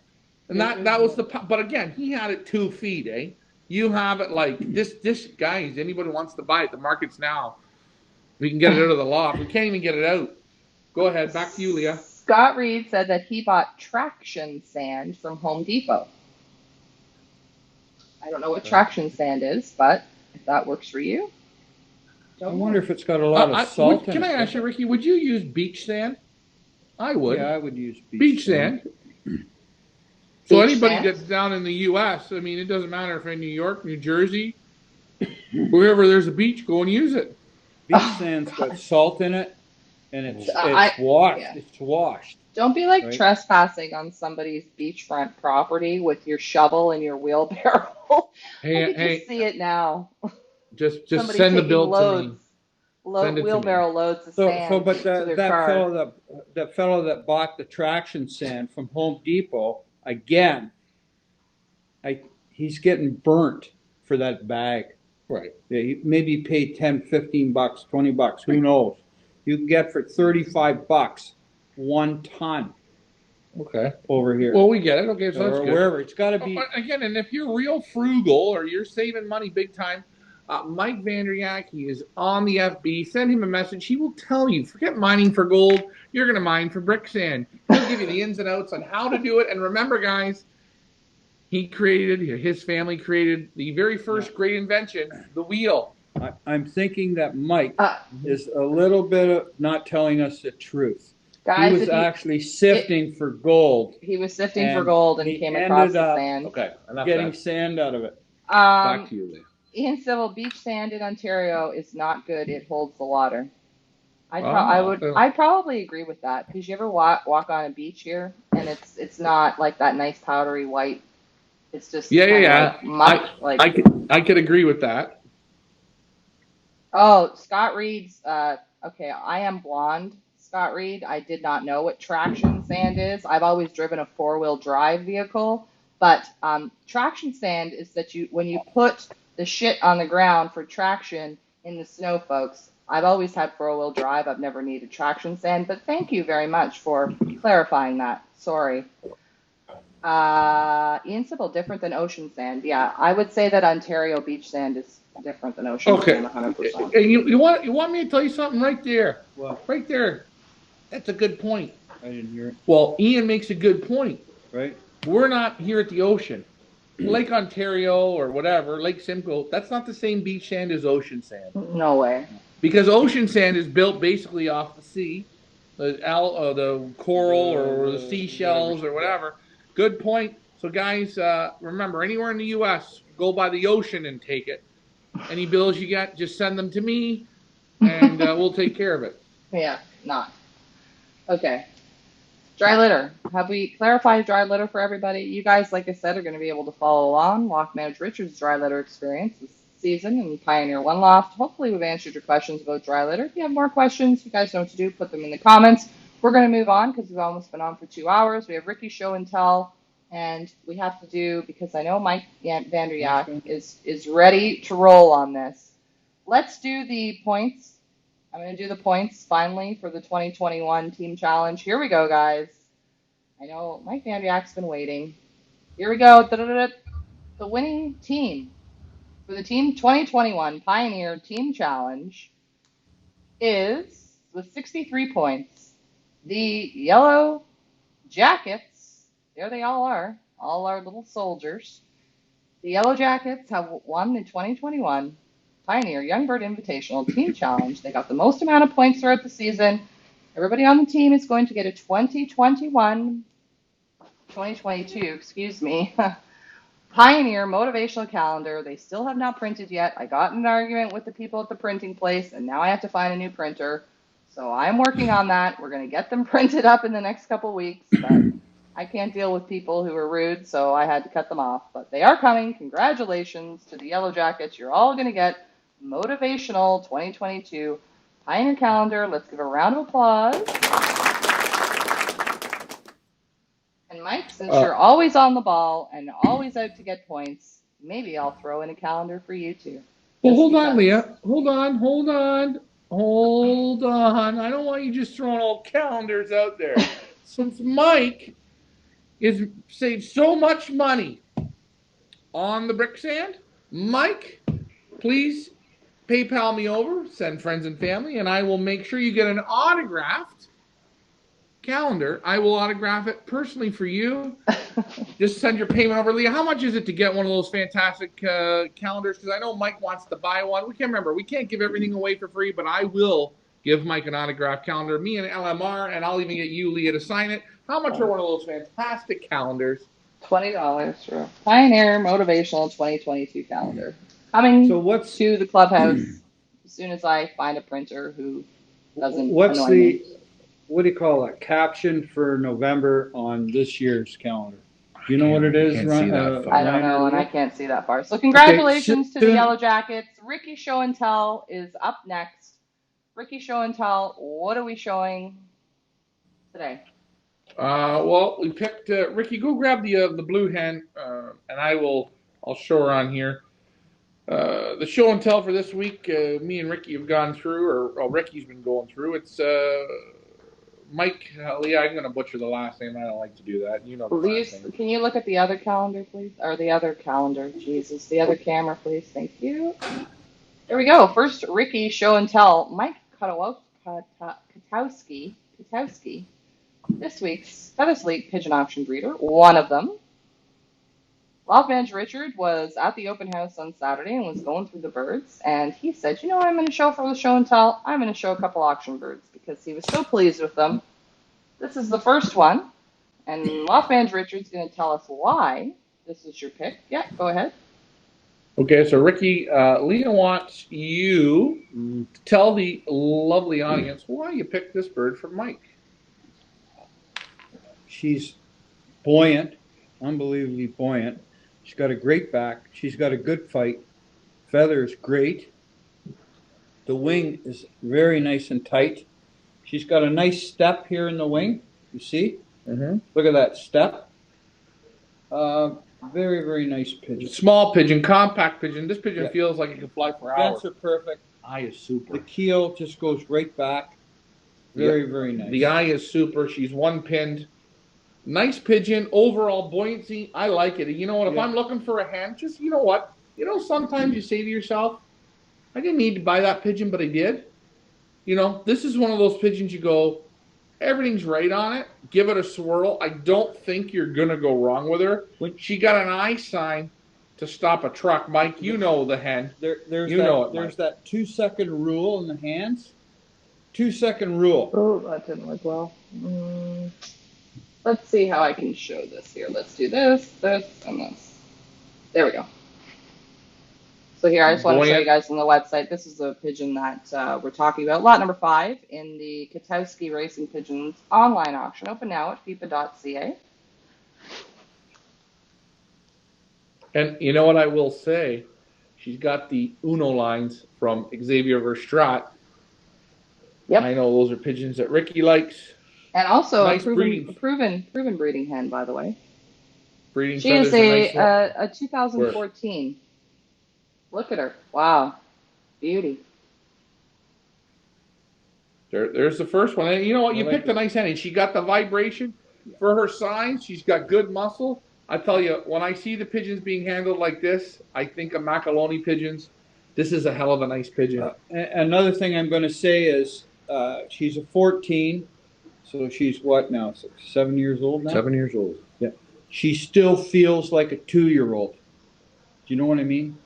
Like you want 2-year-old, maybe 3-year-old, but not older. She still feels like a 2-3-year-old pigeon. Very nice. And Mike has won in his club and his combine. I talked to him a little bit right now. Again, Mike is not your Xavier Verstraete. He's not that guy. He's a working guy. He works hard. He's a hard worker. He enjoys the pigeons, the amount of time he puts in. He dominates the Mississauga club. Okay?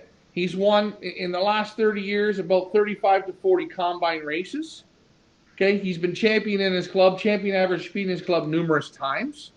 So and it's not the club, it's also the combine. The club, the combine, he's doing very well. And, when I handle this pigeon, I feel very athletic pigeon, and I know why the bird's still in his loft. 14, 15, 16, 17, 18, 19, 20, 21. The bird's going to be 22. The bird's going to be 9 years old. You know what? I don't think the bird's going to do you wrong. There's a reason why the bird's been in his loft this long, has it not?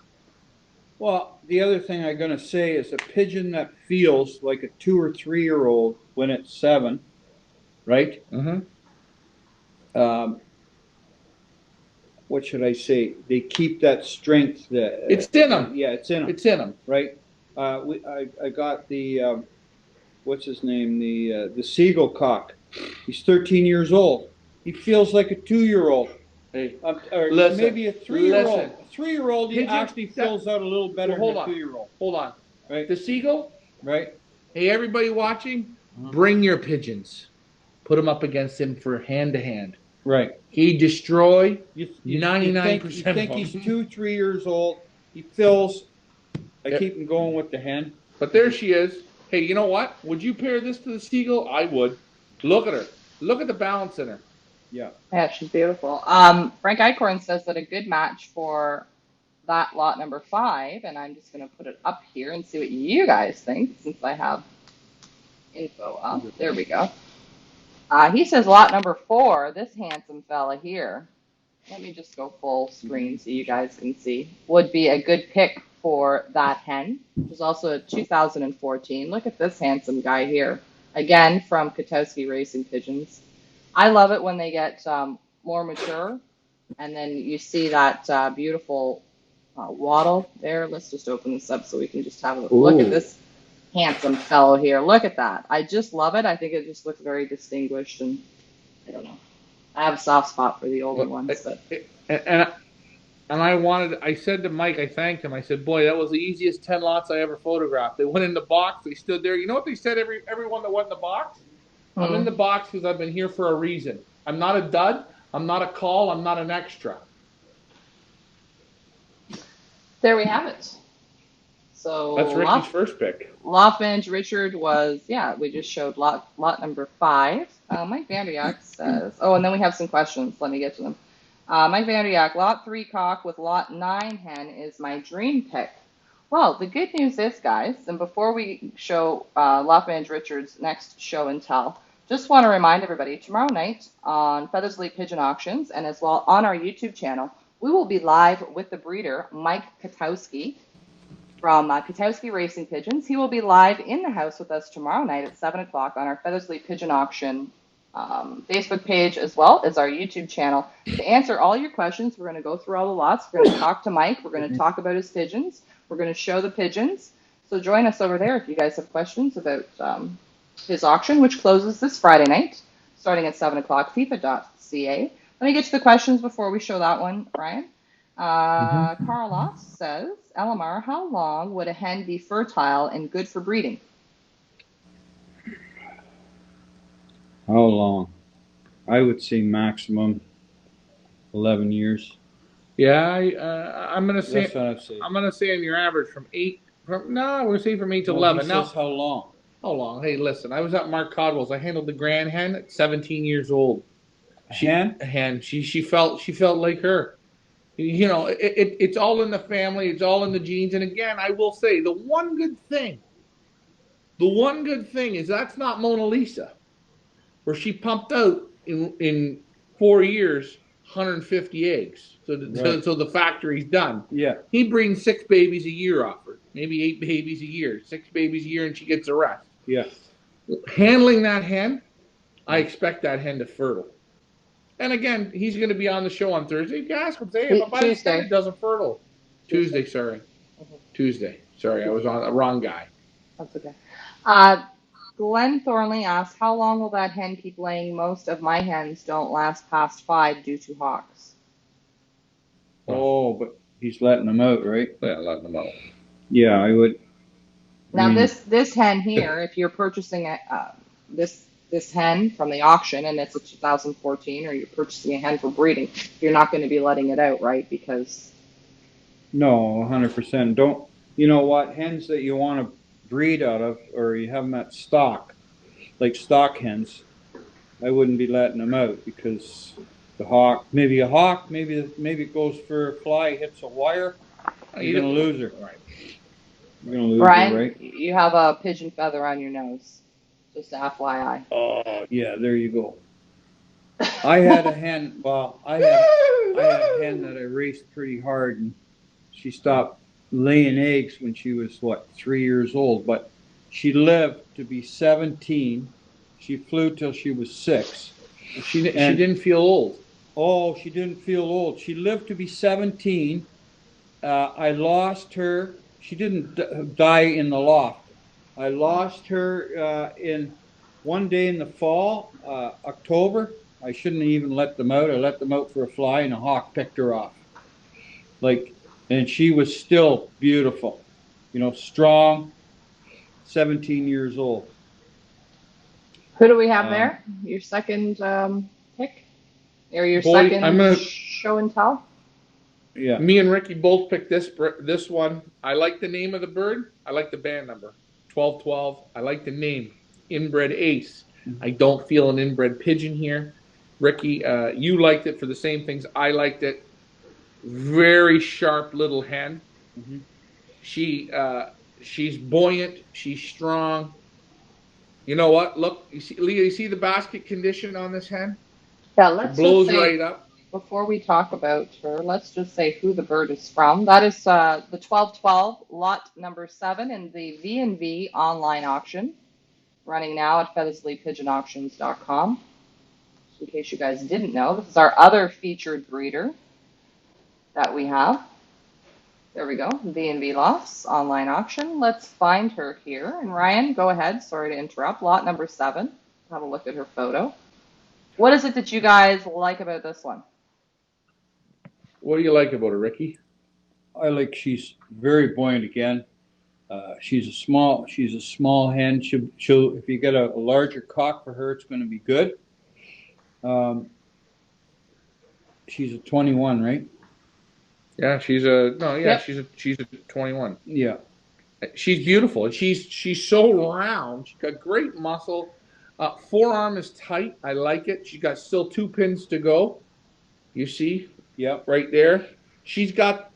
I like the eye on her. She's got a rich eye.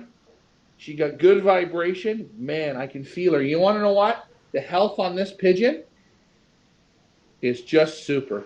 Take a look at her. Leah, look how bright it is. Take a look. Looking right through you. 3rd bar on it as well. Yeah.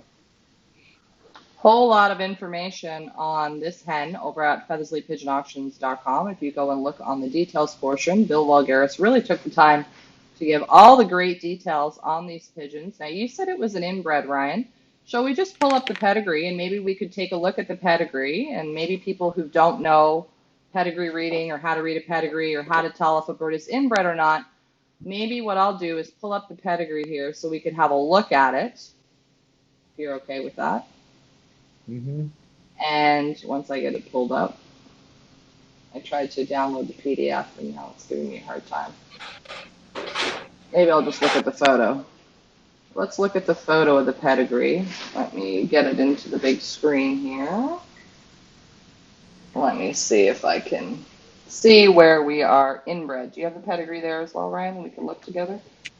Yeah, the inbreeding on this one, I think everyone knows, Leah, and you know as well, I'm not the best at pedigree reading. It's just not my thing. But I'm looking at the hen here, the hen of this bird, the mother of this pigeon, the 5086. You see her twice here in the pedigree on the father's side, and on the mother's side.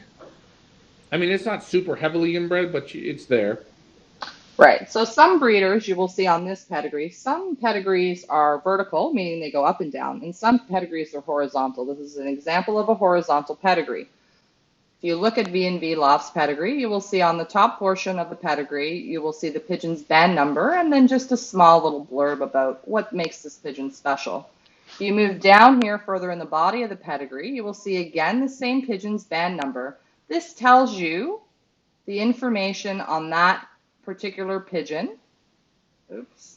Okay, my PDF's now going to open because it's going to be a little pain in the butt. Just a second here, Ryan. There we go. Oh, and again. There. Oh. All right, well, we could look at it this way. Actually, I think it's better here. Okay, sorry about that, guys. Okay, so here we see this is the information on the actual pigeon. It gives you all the little information on it. And then when we go further back into the pedigree, you'll see on the top side, now remember, cocks or the father or the male side is always on the top of the pedigree. Whether you're looking at a vertical pedigree or a horizontal pedigree, the top half of the pedigree is always going to be the cock side or the male side. So here we have here at the top, we have the father of this pigeon, okay? And then as you work your way back, you're going to see the grandfather, and then the grandmother. And then if you go further back, you're going to see the great-grandfather, the great-grandmother, the great-grandfather, and the great-grandmother. Now that's on the father's side of the pedigree. The bottom half of the pedigree, which is this part right here, is the mother's side. So this is the mother of the pigeon. This is the grandfather of the pigeon, the grandmother, and again, the great-grandfather, great-grandmother, etc.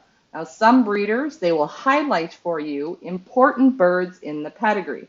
As you see here, Bill Vulgaris, V&V Lofts, they have highlighted important pigeons in the pedigree. The hen, the mother is important, and it gives you the information why. And then you're also going to see, if you see matching colors highlighted, that means it's inbred.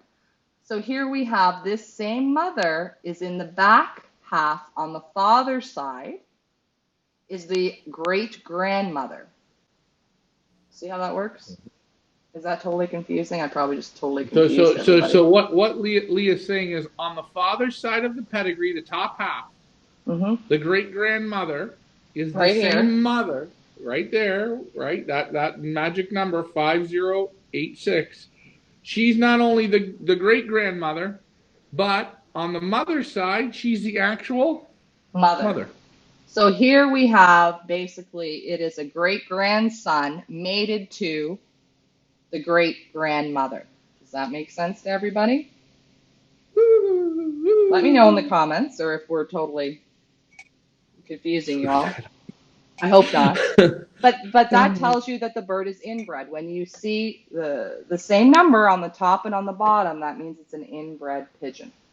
And when you handled that pigeon, Richard, you didn't feel an inbred feel. It didn't have the raggedy feel. I liked it. I liked the richness of the eye. I liked the muscle. I liked when the bird went into the basket, the bird then blew up. It got what I call basket condition. And this bird, I don't think has been out. Doesn't look snipey looking. Nope. You wouldn't think this is an inbred pigeon. I like this pigeon. You know what? I'm the type of guy with these old events. I could buy the whole damn sale.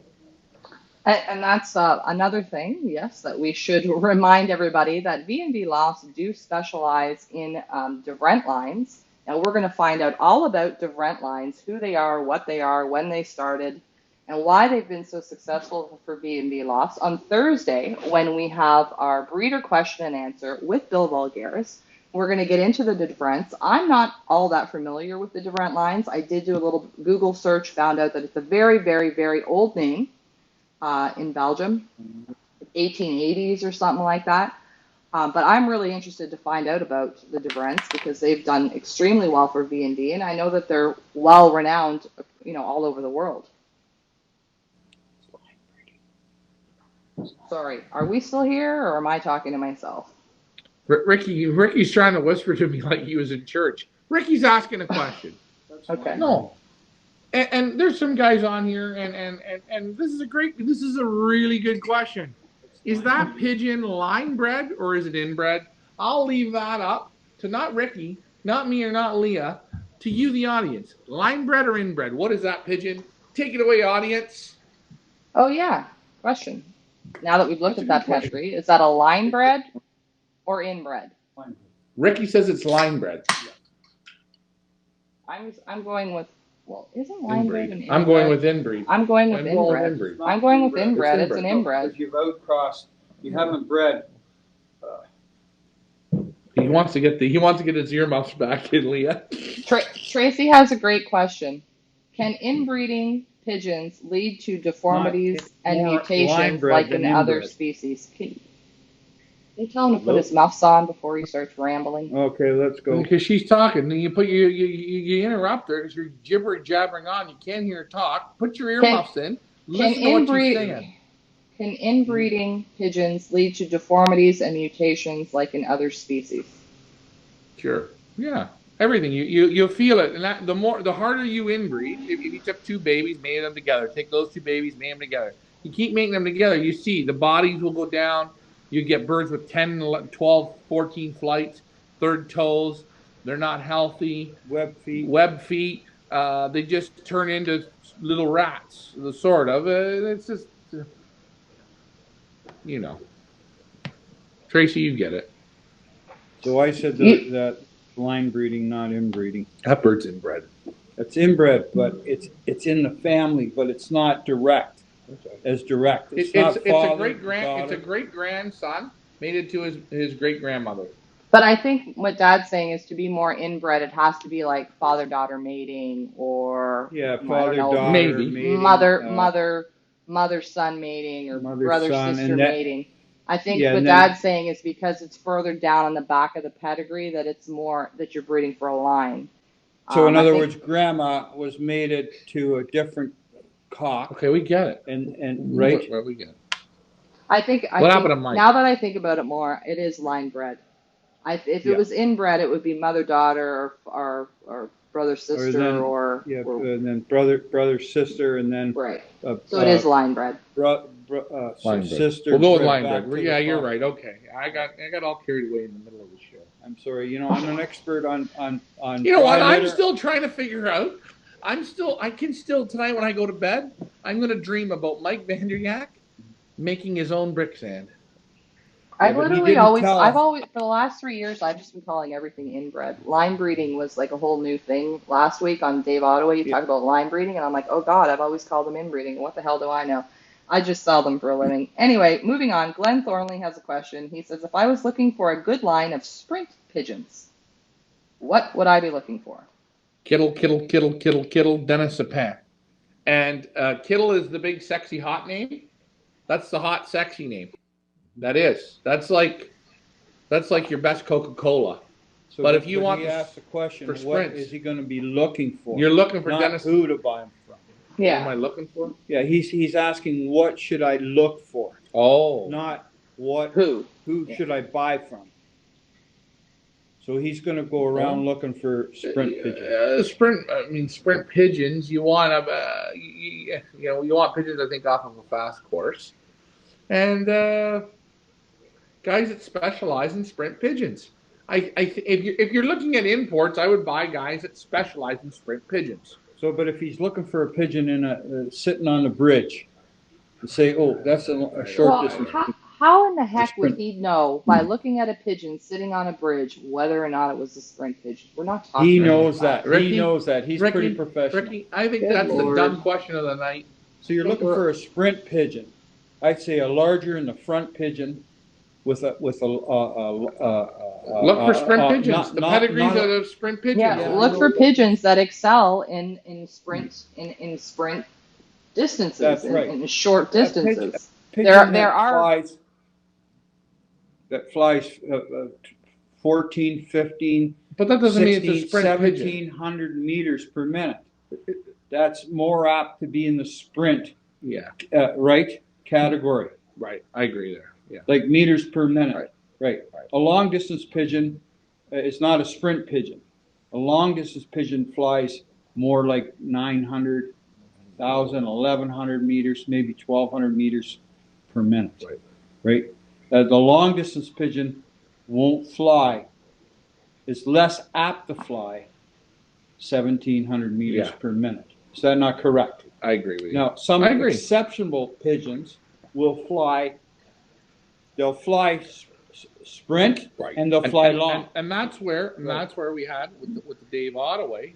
Dave has got some Van Reets, and he's been blown away how they can do sprints and they can do tough. Oh yeah, not just built on the bird. Yeah, the Van Reets are definitely along. So when you're looking for a pigeon that's built in the front, a little bit broader, and the wing, the flight feathers are not. We can't as show long. it, so let's just hold off on it. This man can get this in his mind. I think Glenn was asking for the lines, the sprint lines. For the lines. What are some well-known sprint lines? Well, if you want modern day stuff, the Kittle stuff is good. It's got a little bit of sandpaper in it. I really do believe if I was to go right now and invest money on a sprint pigeon, and I wasn't into selling pigeons like looking for the name brand of the week, I would go with Dennis Sapin out of Belgium. They're phenomenal. The man, there ain't nobody I know. When I seen him and I've been there, it was the closest thing I thought to going to Staff Van Reet. He was phenomenal. Incredible pigeons. But again, the Sagan pigeons, Derek Walsh. Oh yeah. Derek Walsh, P&D stud. Yes. Again, they're a little bit bigger pigeons. A sprint pigeon, a little bit more pigeon there. Up the front. Up in the front. They're bigger bird, bigger wing, big, a little bit bigger. But they're nice. I don't know. You got Dennis. Yeah. Mike Green says that he loves his Dennis Sapin. Aren't they? Isn't he just, he's the best. Back for season 4, by the way.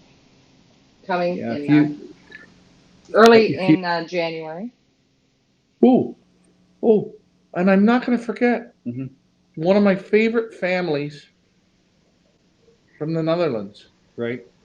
The Munichs. Oh, the Munichs. Sprint and middle. Again, their pigeons do good. And guys, don't take my word for it because I sell pigeons. Ask Harry Paul. He'll tell you. I don't know if it was Harry Paul told me, somebody else told me on this weekend that they had great success. That's Harry Paul. Is it Harry Paul? Walked out with about $4,000. Yeah. From those birds. From the Munichs, from the Munichs. Frank Eichhorn, what about the Hubins in Florida?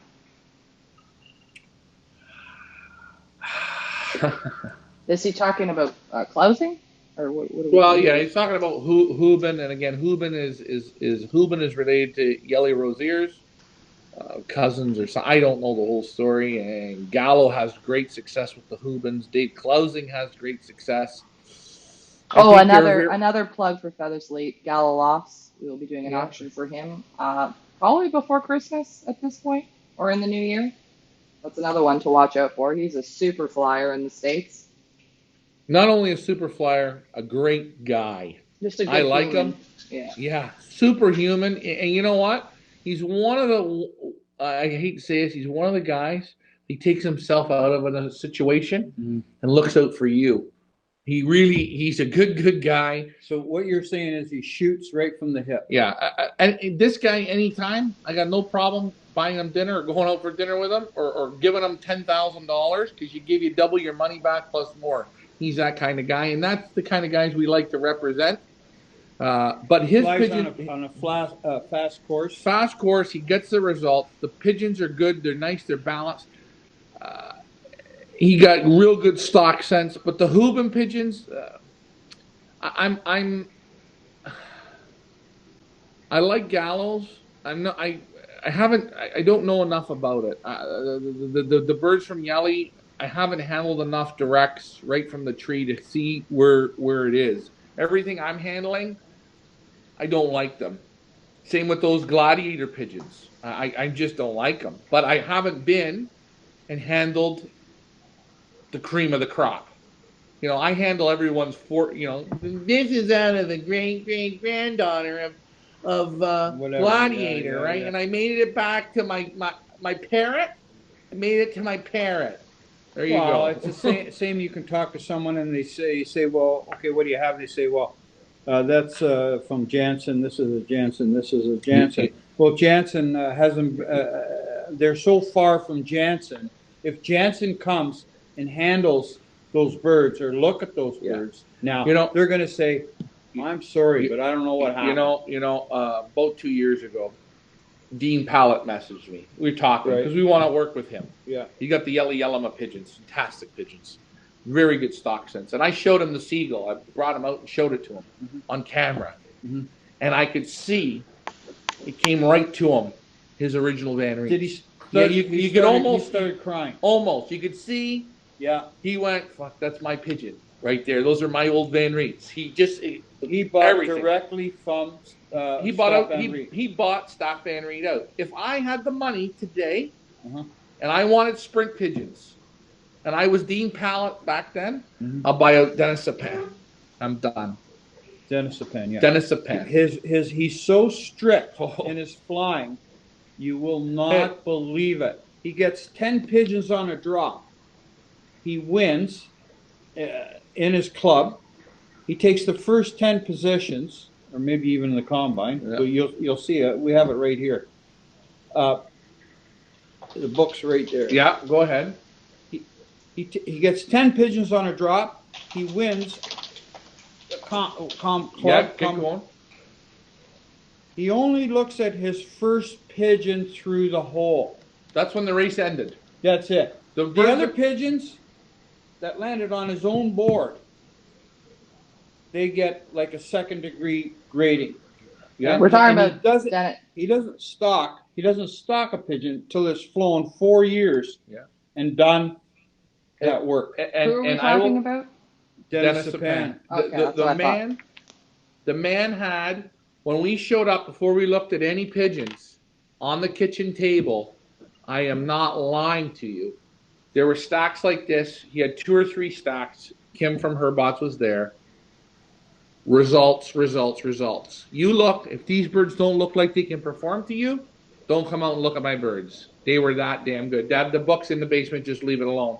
And I will tell you this, from the birds we handled, from the word go, we both said, we drove halfway across Belgium. It was 2.5 hours on a Monday morning. I drive across Canada to go see him. That's how good he is. And Canada is a big place. So guys, if you're ever in Belgium, let us know. We might be able to set you up. Go and see Sprint Superstar Dennis Sapan. If you can't get there, no problem. Ryan's been there. Loft Manager Richard's been there. Feathersley Pigeon Auctions will be bringing Dennis Sapan, season number 4. So you'll be able to see it all, just like last year. And if you're interested, check out our past sales. Look at the Dennis Sapan sale that we did last year. You can take a good look at the pedigrees, take a good look at what was on offer last year. I guarantee you it's going to be pretty much a lot of the same. Okay, I think that's it. We're going to wrap up. We've been on 2.5 hours. Great show tonight. Hopefully we've answered some of your questions about dry litter and at least made you open your mind to think about dry litter. Maybe it's something you want to do. Maybe it's something you're not interested in doing, but at least we're giving you some information and the tools to help you along. If you guys have questions next week about dry litter, if throughout the week, if you think of questions, ask us next week. We're here to help. We're here to answer your questions. I think that's it. We're going to wrap it up. Remember, Feathersley Pigeon Auctions, 2 great auctions running. Katowski Racing Pigeons, homegrown talent, right in Southern Ontario. He's got a whole whack of first place combine wins. He's going to show them all to you tomorrow. Some great trophies. A great guy. Check it out on our YouTube channel and Feathersley Pigeon Auction Facebook page. He will be live with us tomorrow night. Breeder question and answer. Thursday night, Bill Vulgaris from B&B Lofts will be on live. Breeder question and answer on our Feathersley Pigeon Auction page. To answer your questions, what do you want to say, Ryan? I wanted to say I've heard through the northern grapevine that we're the Europeans. Guys, Europeans are here. They'll be up shortly. We got to give a little respect here to our Canadians. We got a lot of the Canadians that want to auction some birds off, that want to try it out there. Yes. Guys, we're Canadian. We're here to support the North Americans, the Canadians. We're giving you guys a shot, giving you some, what do we call that, spotlight. Little salt and pepper. They're coming. The big guys are coming. Don't worry. What do you think? In the meantime, there's a lot of great local talent that we are featuring. We will be featuring on our Feathersley Pigeon Auction website because you know what? We're Canadian first. And we thought it was important. We had, like Ryan said, a lot of Canadian breeders that wanted to host auctions with us this season. They wanted to go at the beginning. We also had a busy summer. We had a lot of sickness in our own family with COVID, blah, blah, blah, whatever. And we thought, okay, we're going to do the Canadians and the North Americans first, and then the Europeans are going to come. So let's give respect to the local homegrown talent that we are promoting. We think they're great. That's why they're on our website. That's why we're selling their pigeons. Please have a look because you never know. There's some great talent around us. We just got to open our eyes and have a look. Hey, David Tracy, thank you. Rita, and thank you for the chocolates, Rita. I missed you on Saturday. Thank you for the chocolates. That was very sweet of you. Mike Green, nice to see you on. Good night to everybody. I'm going to wrap it up from the control center. Thank you guys very much for watching. Thanks for all your questions and comments. We really do appreciate it. I'm going to sign off, Brian, and you sign off. All right. On behalf of the dry litter, remember, keep it dry. It can never get too dry. Dry, thick, and deep. You'll have a healthy, happy loft. Enjoy your pigeons, guys. And remember, don't medicate so hard. Dumb it down a little bit. Take your time. Watch the pigeons a little bit more. Pull a bird out, isolate it. Keep your lofts dry. Keep your lofts dry. And one other thing, keep your lofts dry. Thanks for flying with us, guys. That's Ricky from Ricky 7. You know me. We got to go. Leah, great show. Audience, fantastic. Dry lofts, happy lofts, healthy lofts, V&V. Mike, he's going to be in the house tomorrow, inch by inch, brick by brick, mile by mile. Dry Lofts. Bye for now, guys. Good night, guys. Have a great week.